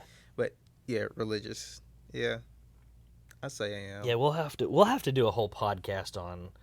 We'll have to do a whole episode on just religion and time. And man, I'm telling you, I just don't know. Because my theory, well, not my theory, but how old are we supposed to be? Like as the human race? Yeah. They say 7 million or 7,000? 7 million. They say like 7,000 or something. I don't know. That's when the world was made, I think. Yeah. Oh, damn. Yeah, so yeah. But we found fossil records and shit for like millions upon millions and millions of years. So that doesn't. There's so many ways to think about this. So I've heard so many things. I guess I need to properly do my research, but the conclusion I came to is that our history has been wiped away a lot of times. We're in another cycle right now. I would agree with what you just said. Our history has been. How many times has stuff been rewritten over millions of years? A lot. Like it goes back to the Bible thing. Like they said, the Bible has to be rewritten to like fit certain narratives, and the revision of something that's supposed to have an original form, other than like the translations, and then that's a barrier too. Like if you have a different translation, like you might interpret things different, and that's why there's no one understanding of the Bible, because there's literally different there's different translations, there's different meaning. Yeah. But sidebar. Yeah, I think it's because I think that's a lovely theory that it's just the histories is just being hidden in agendas. Like not to go on a whole conspiracy theory thing, but it's just history. Like they hide certain things. I definitely think they do hide stuff, and I definitely do think that history repeats itself over and over and over. Yeah, like us as a human race, like having the earth and us not properly taking care of it, like that's another cycle. Us having it, not taking care of it, and us losing it, and then it just resets. Yep. And we're here again. Oh, we have it, we don't take care of it, we lose it. I think we're in a big like cycle until we learn and not succumb to our like human nature. I guess not succumb to our human nature. Like actually taking care of the earth, taking care of other people. I think once we break that cycle, we'll break the cycle of not having to come back. Do you like believe in reincarnation and all that? I don't know. I don't know about reincarnation. I've never really thought a lot about it. But I don't know if I necessarily believe that we're reincarnated, that we come back. It's like rocks or something. I was a Imagine- terrible person, so I came back as a fucking lizard. Yeah, then you got slapped and killed. That's the end of that lifespan. Yeah. Crazy. Yeah, I don't know. That's a good one. I've never really thought about that one a lot, but I don't necessarily really think I don't really believe in reincarnation. Yeah, I thought about it for like a split second, but then I just let the thought go over my head. I don't think I want to be optimistic and say I think we are, but I don't really think we are. Like I said, I think people are bored and they're coming up with different theories that seem plausible, but there's no evidence of it. Please inform me. Please correct me if I'm wrong, but I have not seen any evidence of people being reincarnated. Yeah, I don't even know. How do you I don't gain even know how you evidence for prove that. Yeah, how do you prove that? If I'm not mistaken, I could be totally wrong, but doesn't reincarnation come from like the Egyptian? I thought it was like Hindu, like Buddhist and all that. Yeah, see, I could be totally wrong. I think the Egyptians believed in that too. Oh no, you're right. But Which like, shit, Egyptians are. Oh god, they're old. Now, I will ask, since we're talking about all this kind of shit, what about the pyramids? like what do I think about How them? do you think those suckers were built? So I watched the video, and the video like it's physics behind it, so it's not like aliens came and we can never build a structure again because we don't have the technology for it. The video that I watched, and there's this guy that like he showed how the boulders could be moved with like simple, regular tools. But I'll read up on it. I watched the video. In the video, he made it seem very plausible and feasible.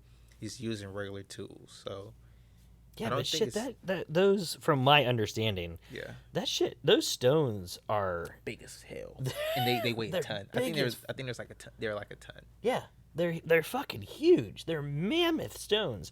I've never been to Egypt. That is definitely one place I want to go. I think that think- shit would be cool as hell I to think see. one better, too.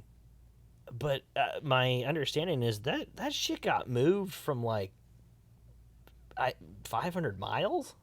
Yeah, something like that. But think about it. Back in the day, If you say them people are a hell of a lot stronger than no. Well, damn. They say we're losing like our testosterone, and testosterone leads to strength and whatnot. But I think I think that's true. But not.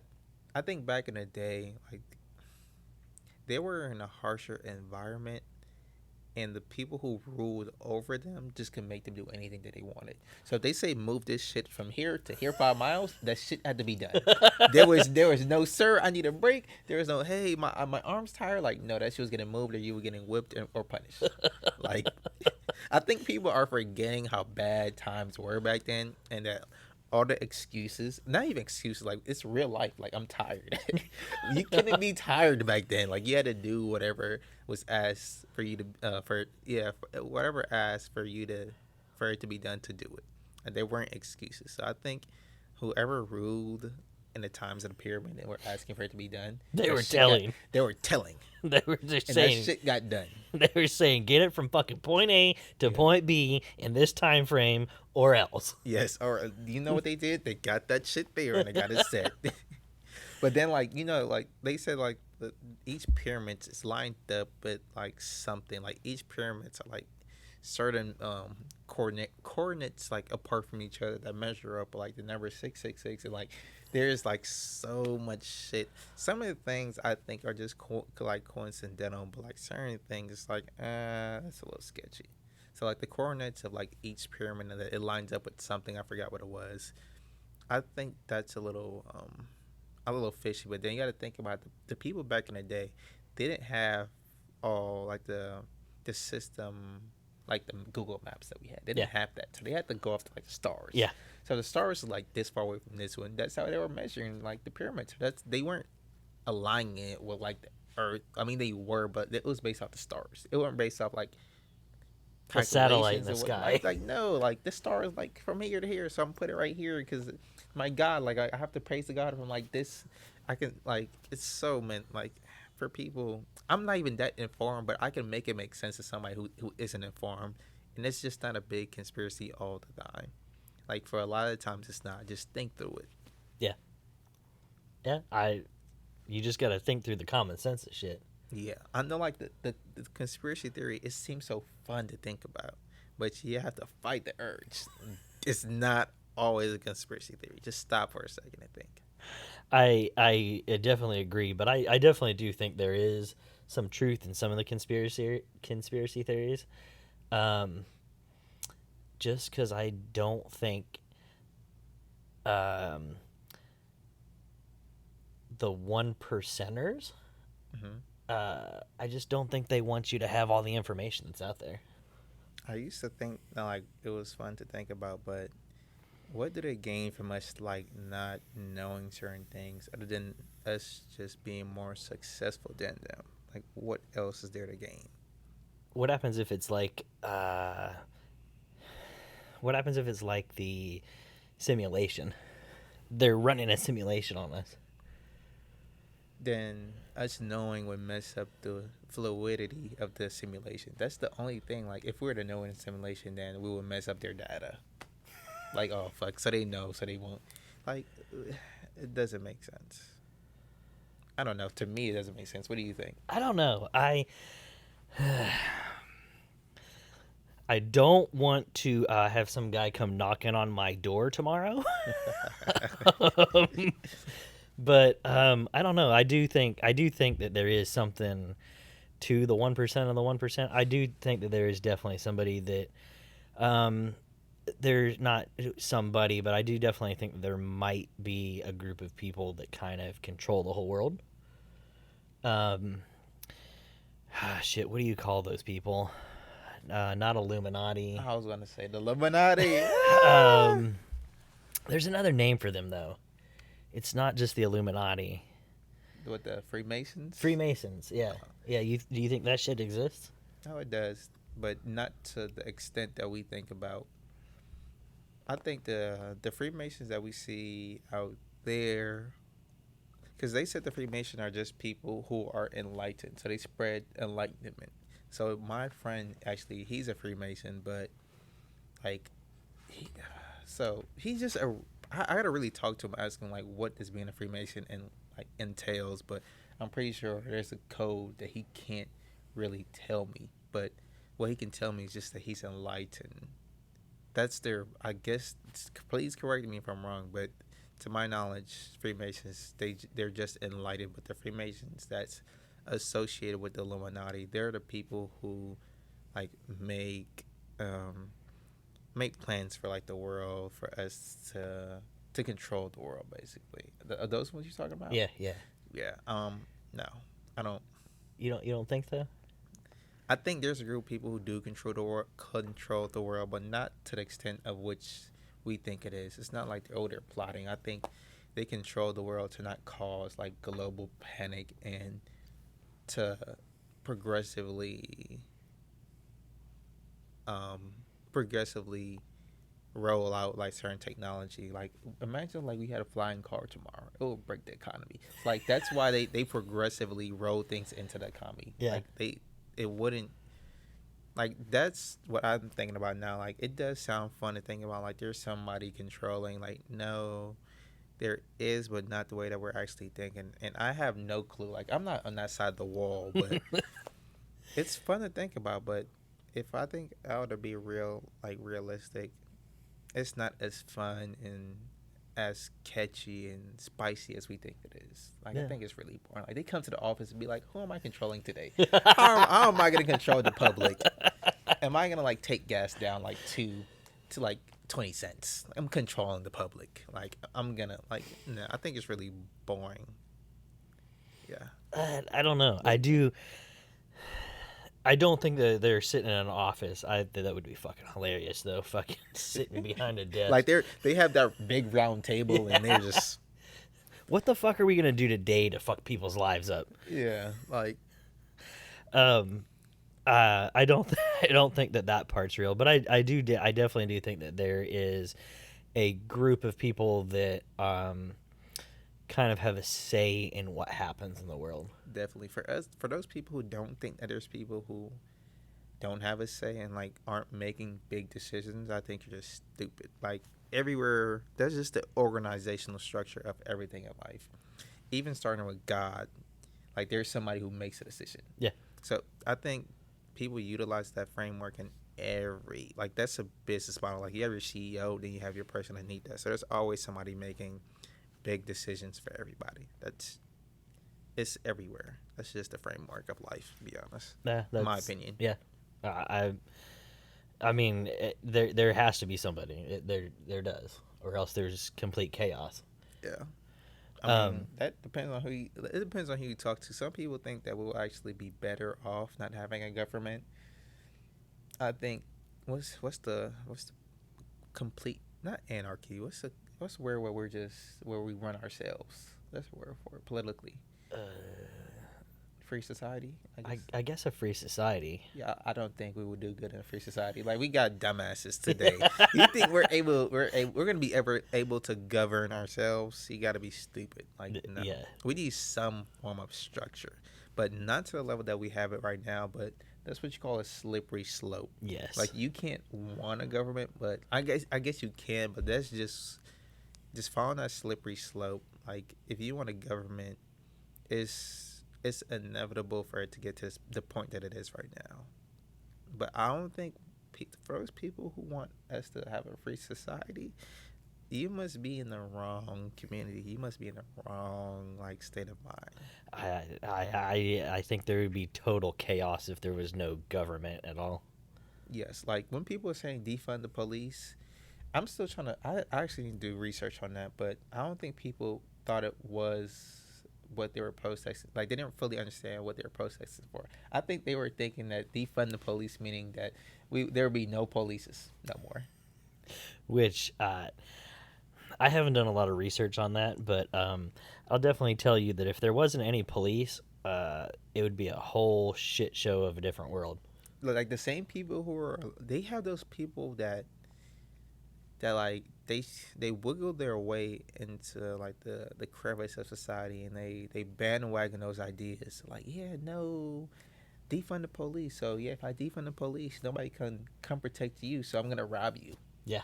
Like, think about that. People who really want to defund the police, if you're not thinking about it in the proper terms, because to my knowledge, and like we're not experts in this, but to my knowledge, if you're defunding police, you're cutting certain areas, you're cutting the excess amount of money that's going towards the police department and our Secretary of Defense. Like the budget that they have is crazy, but it keeps us safe. But they don't need that amount of just money just to fuck off with, because that's what they do honestly with that money. But defunding the police, it's not like taking away the police, it's cutting their budget. We're gonna defund. Not, I guess defund is the wrong word, because in people's mind when they're thinking defund, it like just take away their whole budget. Yeah. Which means no more police. No police. Which I don't get that concept, because I know a lot of people are for that. But like you said, if there's no police, there's nobody to protect you when something happens to you. No, I don't think they're not forwardly thinking. So we defund the police today. No police. So whatever county that you're in, there's no police, so you won't have immediate access to that police officer or to emergency services. So you defund that. You have an emergency the next freaking day. Yep. What do? You're screwed. You're screwed. Not saying that you have to like roll over for the police, but like properly engage the situation. But I get it. People are leading with emotions, and I haven't had somebody who's like a victim of like police brutality or police violence. So I'm speaking from like the opposite side, but I'm trying to understand the side of like people who have lost somebody, who have been a victim of like police brutality and want to defund the police. But I guess it's hard to rationalize with somebody when they're in that mind state. But if you can, please stop to think. If you defund the police today, your child is kidnapped tomorrow, and there isn't like immediate emergency services, what are you doing? That's the best way to put it too. Like what? 911. Oh damn, we canceled them yesterday. Fuck. And I ain't got the $1 million that they want. So Like, no, they're like, you don't got the $1 million. You don't have the proper training. Like, you don't know how to track your child down. Like, you have nothing to go off of. Nothing. Yeah. That's scary. It is. It is. I don't think I could have said that better. So, kind of talking on the same concept, the political climate right now is very intense. Crazy. What are your thoughts about it right now? I try to stay out of anything political, be honest with you. Like, me personally, I don't. So they said, like, every vote matters, but every vote don't really matter. It's the collective vote that matters. So if you have, as a people, we're collectively not voting, that's a problem. But my vote, me personally, my one vote does not matter.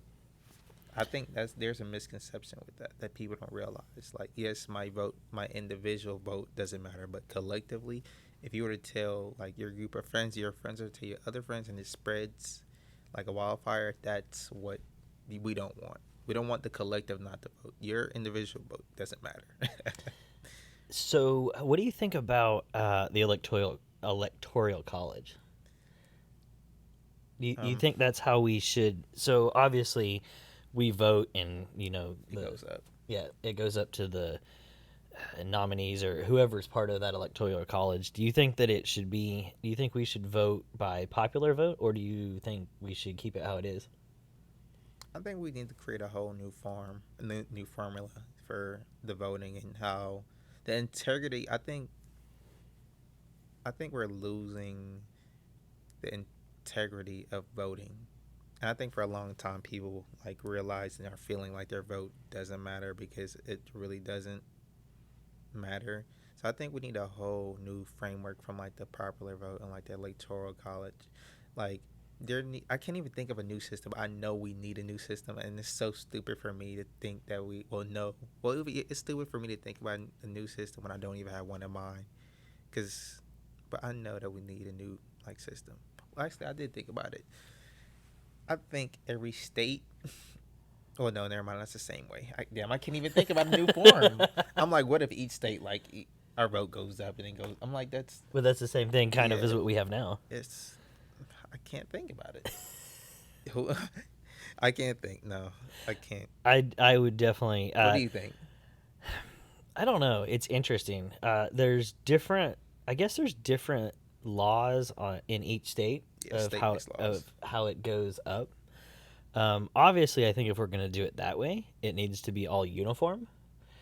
But I don't know. I think honestly, we should go by what the people want.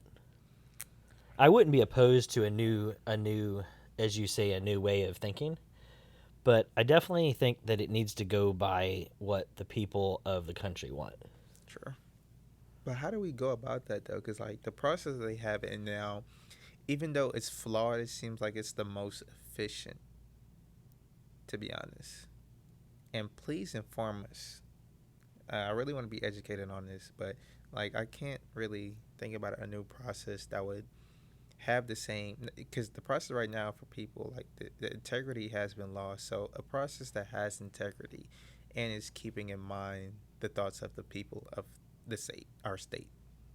I can't really think about any other process. Like I can't either, but yeah, I definitely, if anybody has any thoughts about it, I think we'd both love to hear it. I am obviously by no means a political expert. I know what I see and read. So I am in no way any political expert.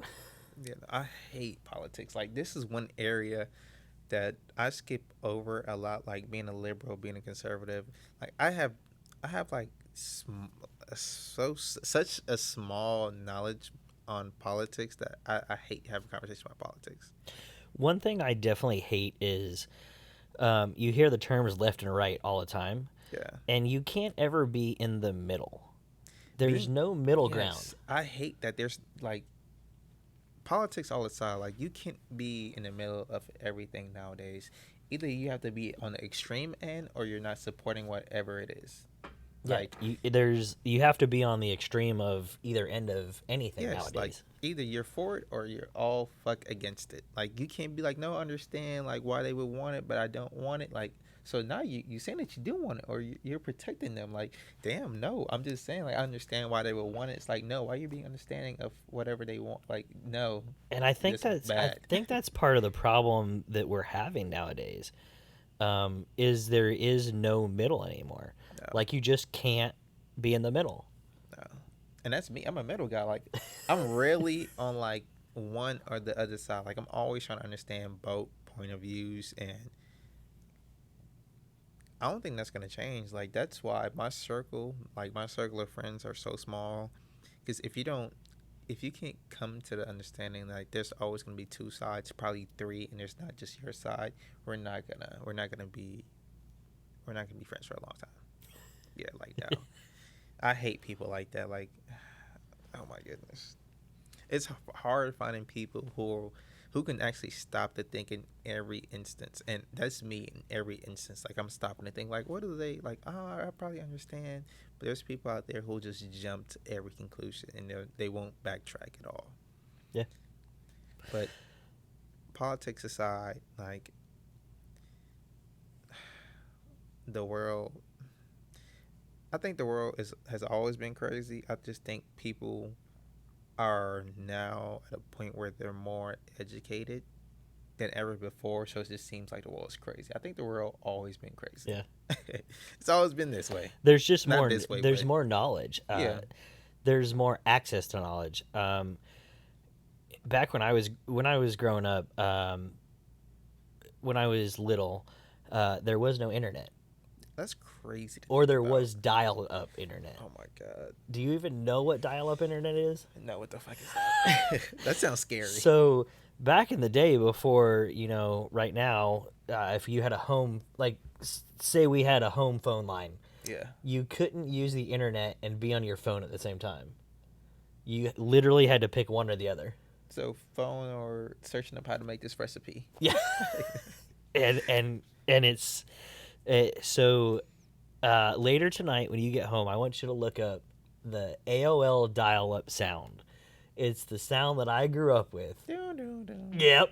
I don't know where the fuck I heard that sound before, but I know I probably heard it on like an old movie or something. Yeah. So that's the sound we used to have. And it was slow as shit. The internet was fucking terribly slow. And as soon as you logged on to AOL, you've got mail. Would it read off your mail to you? Like, No, but it wouldn't read off your mail. But as soon as you heard that dial-up sound and it connected, it would automatically launch you to like AOL's homepage. Yeah. And it would go, "You've got mail." So if you had so everybody had an AOL account, an AOL email account. AOL. Wait, where's that company America now? Online. AOL. I definitely saw that somewhere. Well, online, obviously, but damn. Okay, my bad. So yeah, it was dial-up internet. You dial it was running through your phone lines. So Yeah. that's how the internet came to your computer. Wait, so how does it work now? It's no longer through the Wi. So it's all wireless. It's all Wi-Fi. So we're on a router right now. So our computers, our phones, everything is being put through a router. So it goes to the router, the Wi-Fi box, and the That's Wi-Fi box goes into the sky and connects somewhere else.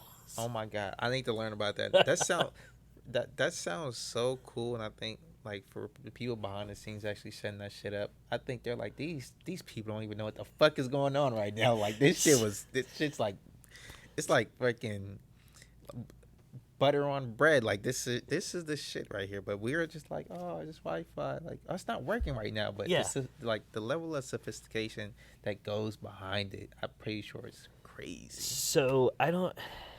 You don't watch a lot of TV, right? Hell no, I stopped watching that. So there's a commercial I saw it probably about a month ago. It's I don't know if it's an AT&T commercial or something, but she's like hiding in the fucking closet or something.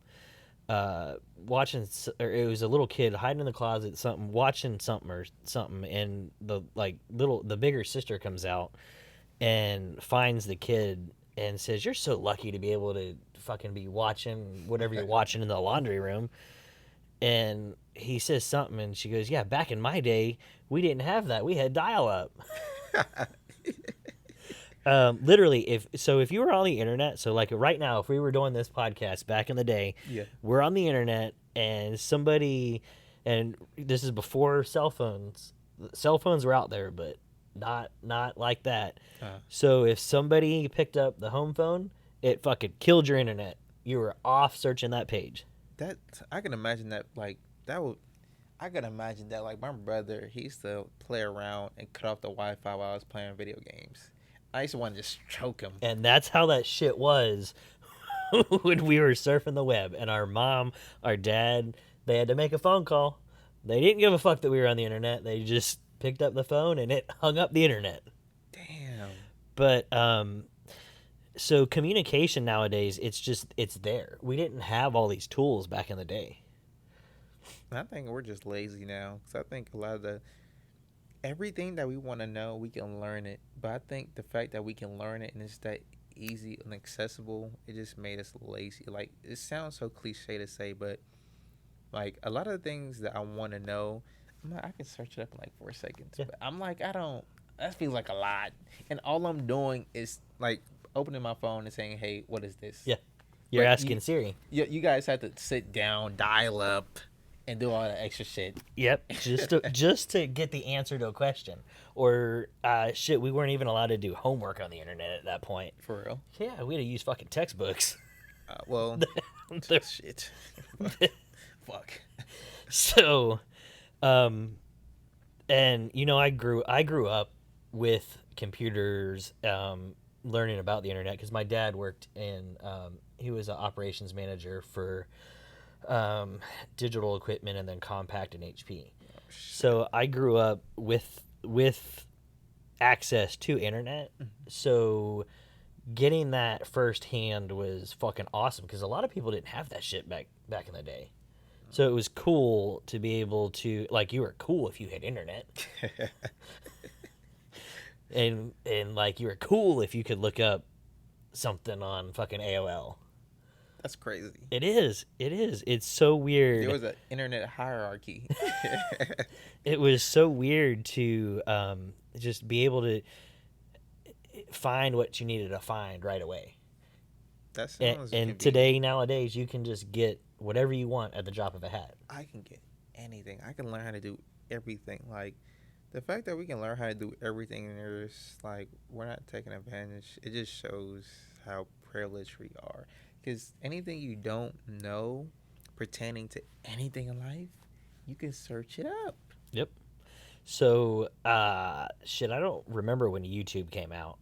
I remember on iPhones, like, YouTube came with your phone back in the day. They had a deal. They had to have a deal with Apple. There's no fucking way it came pre-installed. It came pre-installed with the first couple iPhones. And nobody knew the first iPhone. I remember I think it was 2007 is when I got an iPhone for the first time. I had a fucking brick phone before that. It was a flip phone. Like the government one that, you know, the people that are overseas that they use to communicate, like the big ass one where you gotta flip it up and you got the antenna sticking out of it. Yeah. Not that big. Okay. So I will say, I told you my sister's like 15 years older than me. Yeah. She had a car phone. What the hell's a car phone? A car phone was a cell phone, but I'm like, so it was it looked like a binder, and you'd unzip. You know, like the zip binders. yeah. It looked like that. So you'd unzip it. You'd take the charger out. So you know, like the cigarette lighter charger. You'd stick it into your cigarette lighter, and then it would connect to like satellite. Oh, those ones, and then you like flip it up. So that was like the first cell phone. I remember my sister got one of those. But no, we had, so when I was growing up, we had like, I don't know if you've ever seen it. I'll have to show it to you. I still have one upstairs. It's an old Nokia phone. It's probably about that big. Flip. Nope, it wasn't a flip. It's So the regular first long ones phone? were vertical, yeah. And screen's like fucking that big on it. Small as shit. and literally all you could do was fucking make calls. It had 2 games. It had Snake. I don't know if you've ever played Snake. No, I know about Snake. And I don't remember what the other fucking game was, but it had those 2 games, and you could make phone calls. There was no text messaging. There was no nothing. You could just make calls and play a couple games. Oh, I think it had Tetris. It might have had Tetris. But we had that. Then it went to from the big ass phone. Then it went to flip phones. So I had one of the big phones, and then I had a flip phone, and then I think it was in 2007 is when I got the first iPhone. Yeah. And like it fucking changes your life. I remember my dad. He got it before me or my mom. Mm-hmm. I remember him coming into the store I was working at. Yeah. Because he thought it was the coolest shit ever to be able to press Safari and be on the internet anywhere. And like that was so foreign at the time to just coming from the line. Yeah. We're gonna call it the line. Just being able to go anywhere and have internet. But like nowadays, YouTube. I don't remember when I learned about YouTube. It was probably 2015-ish, probably somewhere around there. And I remember that's what kind of changed shit, because literally if I needed to know how something to do, if I need to know how to do something around the house, Yeah. something on my car, shit, even with work, I can fucking look it up on YouTube and figure out how to do it. I mean, shit, I think we've done it at work before together. Trying to figure out an Excel file or something, how to do something on. I want to learn Excel so bad. Like, I keep saying I was gonna take that course, and I should have started the course for Excel, but I really want to learn how to use Excel. Like, I think Excel is a game changer for those people who like want to teach. I'm open to learning. I mean, shit, anything. Everyone can use Word. Word's easy. PowerPoint's. Unless you have like the animations like moving around. Yeah, and PowerPoint's shit. easy. Yeah, PowerPoint's like for a basic PowerPoint, but Yeah. some of that shit. I'm telling you, when they have like the stuff moving, the animations like, because all I have is I click the button and like it'll pop, but like they have the shit where like it'll follow the main screen to like the secondary screen, so like it's crazy the amount of animations you can use on that. Shit, you're better than me. All I do is get the basic fucking template and plug and play with the pictures. Like, damn, like so much things we can do. But it's definitely interesting, and not interesting. It's a different world where now we can communicate, we can find answers in this split second.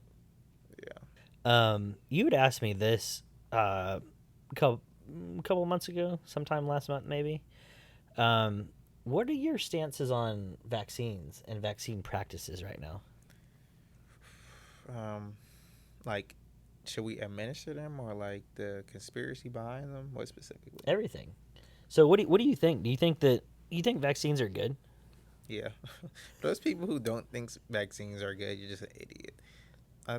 Yeah, like, we need vaccines, and unfortunately, certain people just have to be guinea pigs to further the effectiveness of the vaccine. So I definitely think the government, like, they don't have the now I'm backtracking. Now I'm really thinking about it, because we're talking about the government here, so it's not like they don't have the funds to properly get candidates to take the vaccine, and if they die, they sign a contract, and the money that goes to their family. So the government, they're able to do all these things to properly get efficient vaccine. So for the conspiracy theory about like they're trying to do certain things to the human like the public, I don't think it's as possible as it really, again, stop to think about it, because they're the government. Like, they have the funds to get people from here, here, and here and test it on these people without us, the public, even knowing. Yeah,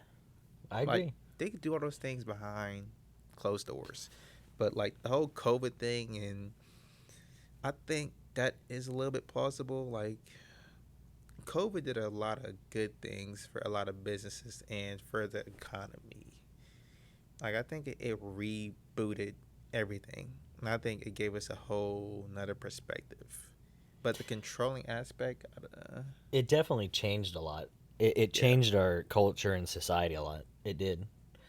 Um, You know what? I think it put us on a path that they wanted us to be on because they want us. Oh no, I'm sorry. I keep thinking like a poorly like no, it doesn't make sense. But go ahead. I'm sorry. um, it definitely changed us. I will say, especially working in retail, um, we didn't lose we didn't lose any sales, especially in the retail industry we're in. Um, but for a lot of people, it definitely opened up their eyes because there was a long time where we were shut down. A lot of people lost their job, Hmm. and they were able to refine themselves, I think. Yeah, I think it gave them a sense of purpose, and it gave a lot of people new business avenues. Like that's when the whole streamer and podcasting. That's when podcasting blew up. It Like did. I'm telling you, that's when I was saying like men and women, the whole clash of like during I don't know what the hell happened, but at that point it just seemed like the whole world had enough time to start fighting. Not the whole world, but people had time to stop to think. Specifically in like the U.S. and the podcast community had time to stop and get mad at men and women. I was seeing nothing but why men do this. Women hate men because like it was such a big thing during like COVID, podcasting and men and women just going at it for no reason. I do think at the beginning, well, not at the beginning, but during the whole COVID thing, I think that's when you really started hearing about influencers. Yeah, yeah. Like we had nothing to do but just be inside. What I don't really care. I love being inside. I'm like fuck yeah. I'm gonna go to work. There's a restriction that I can't go here. I'm like, thank you. Like I didn't have to keep making excuses for why I didn't want to do certain things. I'm like, the government said my mom doesn't feel comfortable with me being outside. I'm like, they were like, you're gonna really follow the rules. I'm like, I don't want to get sick. It's gonna cause me. What if I go back to my family and like they get sick? I was playing those cards like crazy. I'm I like, love it. I yes, I love get to it. be inside every single day. I love it. Oh, that's awesome. That's really funny. Um, so you're for vaccines though. That's what we were originally talking about. You're for it to a certain point. Yeah, and then I guess the answer becomes what point, and the point that um, will be, it'll be too far, like it'll be too far gone because the point, I'm for vaccines if it's effective, but we don't know it's effective until it either kills somebody or they just live, and it's not like it's a slap on the wrist if it doesn't work. Somebody dies. Yeah. So the toll, like the risk or reward, like the risk is too high. So I don't know. Either like you die or you die for not being vaccinated. Yeah. Like it's two sides of the same coin. It depends on how you look at it, to be honest. But I definitely think it can help. Um, of course, I'm not an expert. Um, and obviously, I'm up to date on all my vaccines as far as I know. And I haven't died, so I think it's good. I do think it's good though, up to a certain point. Like you said, I don't know exactly what that point is, but I definitely do think that it probably has helped a bunch of people. yeah, I think the people who are like against vaccines aren't thinking about the benefit it does for the people who actually need those vaccines and they see benefit. They're able to live longer. They're able to see their kids have kids. They're able to do certain things. They're just being like really selfish. Like if you had like your mom or your aunt, you know how much if they have taken a vaccine, how much that has done for them. I think the people who are against vaccines, either you seeing data that supports how inefficient it is, but then you're missing the part of how much benefit it does to those people who do need it. But that's my stance on that. Um, what do you think about mainstream media? Do you think mainstream media? Do you think they create a narrative? Yeah, always. I see. Yeah, I definitely do. Like it's money in certain areas and narratives. Like there's a narrative right now that like Lululemon, like I hear that's on the rise. Like Lululemon is on the rise. They push that narrative, and now I'm pretty sure that their sales increase. And there's narrative being pushed about Target like being a good place, a place where if you take your girl, she'll just spend there, like be there long and spend money. That's a narrative. Now, Target sales are up, so every narrative that's being pushed, there's money in that narrative, and there's a agenda. And at the back of the agenda, it's more money for whoever is broadcasting it. And I'm pretty sure like the news, not the news, but like certain people, like your influencers, they influence you. The name is literally the pudding's in the name. They influence you to do certain things without even knowing.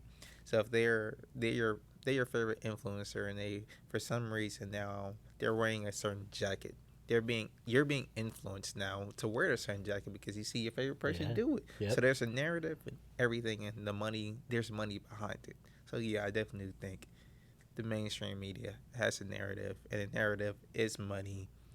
If not money, power. Because certain people, you get to a certain point where you have enough money, it's like, oh, I want something else now. So power. Yeah. Let me see if I can control people. You think Elon has enough money? Yeah, well, like from my perspective to his, like him, how he's thinking about his money. How he's thinking. From what I heard from him, he seemed like somebody who had money since 2002. So he has money. He has had money for a long time. So for somebody like him, money has lost its value. So the only thing you could do, I think the conclusion I can come to, like in my head, the value of money has been lost. So the only way that you can gain value of money is by seeing other people get money and changing people's lives with the money, because you gain no self gratification of having all that money. Yeah, I truly I don't think he cares anymore. No. He does what he does because he likes to do it. Yeah. I truly don't think he really cares that he's the richest man in the world right now. I don't think like those He just people don't even enjoys think doing about what he it. does. Yeah. Obviously, he knows he needs to have a certain amount of money, and wherever that number is for him, after that point, it's like, okay, I'll think I'll be fine. But obviously, like the people who are in the upcoming of getting money, of course, we won't know what that feels like until we had enough, and then we're like, okay, I see what those people mean. They had enough, and like there's the money. I rather family, I rather friends, I rather vacations, I rather experiences. But money enables you to do all those things. Let's be realistic. Yeah. Let's be realistic. My philosophy has always been, of course, money doesn't buy happiness, but it sure as shit makes you feel good. Mm-hmm. Without it, like I've not had money, and I had money, and I've been the same person.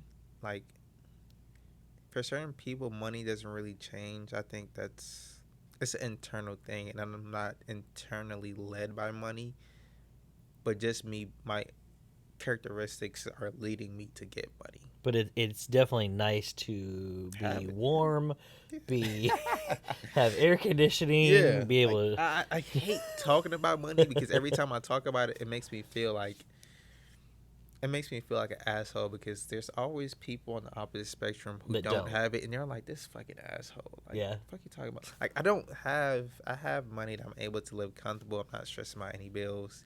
I'm able to go to work, come home, and I'm able to get anything I want to get. I'm able to go on vacation. I'm able to do everything that I want to do to a certain extent. Like, I'm not going to go out there and get no, like, $800,000 car. But you ain't going to go buy a Bugatti? Like, no, like, but I have money to, like, get what I want. Yeah, it's nice to be. In my tax bracket. It's nice to be comfortable. It's nice to be comfortable. It's nice to be comfortable. Well, man, it's been really good to have you on here today. Yeah, it's been fun. I think we might have to do this more often. Most definitely. Is there any way for people to contact you? Any social media or anything? Yeah, I'll give out my social media. So my Instagram is my name, which is KYR 6 O's and an N. I am on TikTok if you can find me. I'm not going to give out my TikTok. And I am on YouTube. I don't think I'm getting my YouTube. If you can find me, you can find me. I'll give you my Instagram, though. Yeah. Hey, man, it's been really nice to have you. You got anything else? No, you? I don't. It's been real fun. I appreciate you coming on. All right. Yeah, thanks. Thanks, Kyron. Thanks, guys, for listening today, and we'll see you on the next episode. Have a great one. Thanks for listening to Conversations Ignite. See you next time.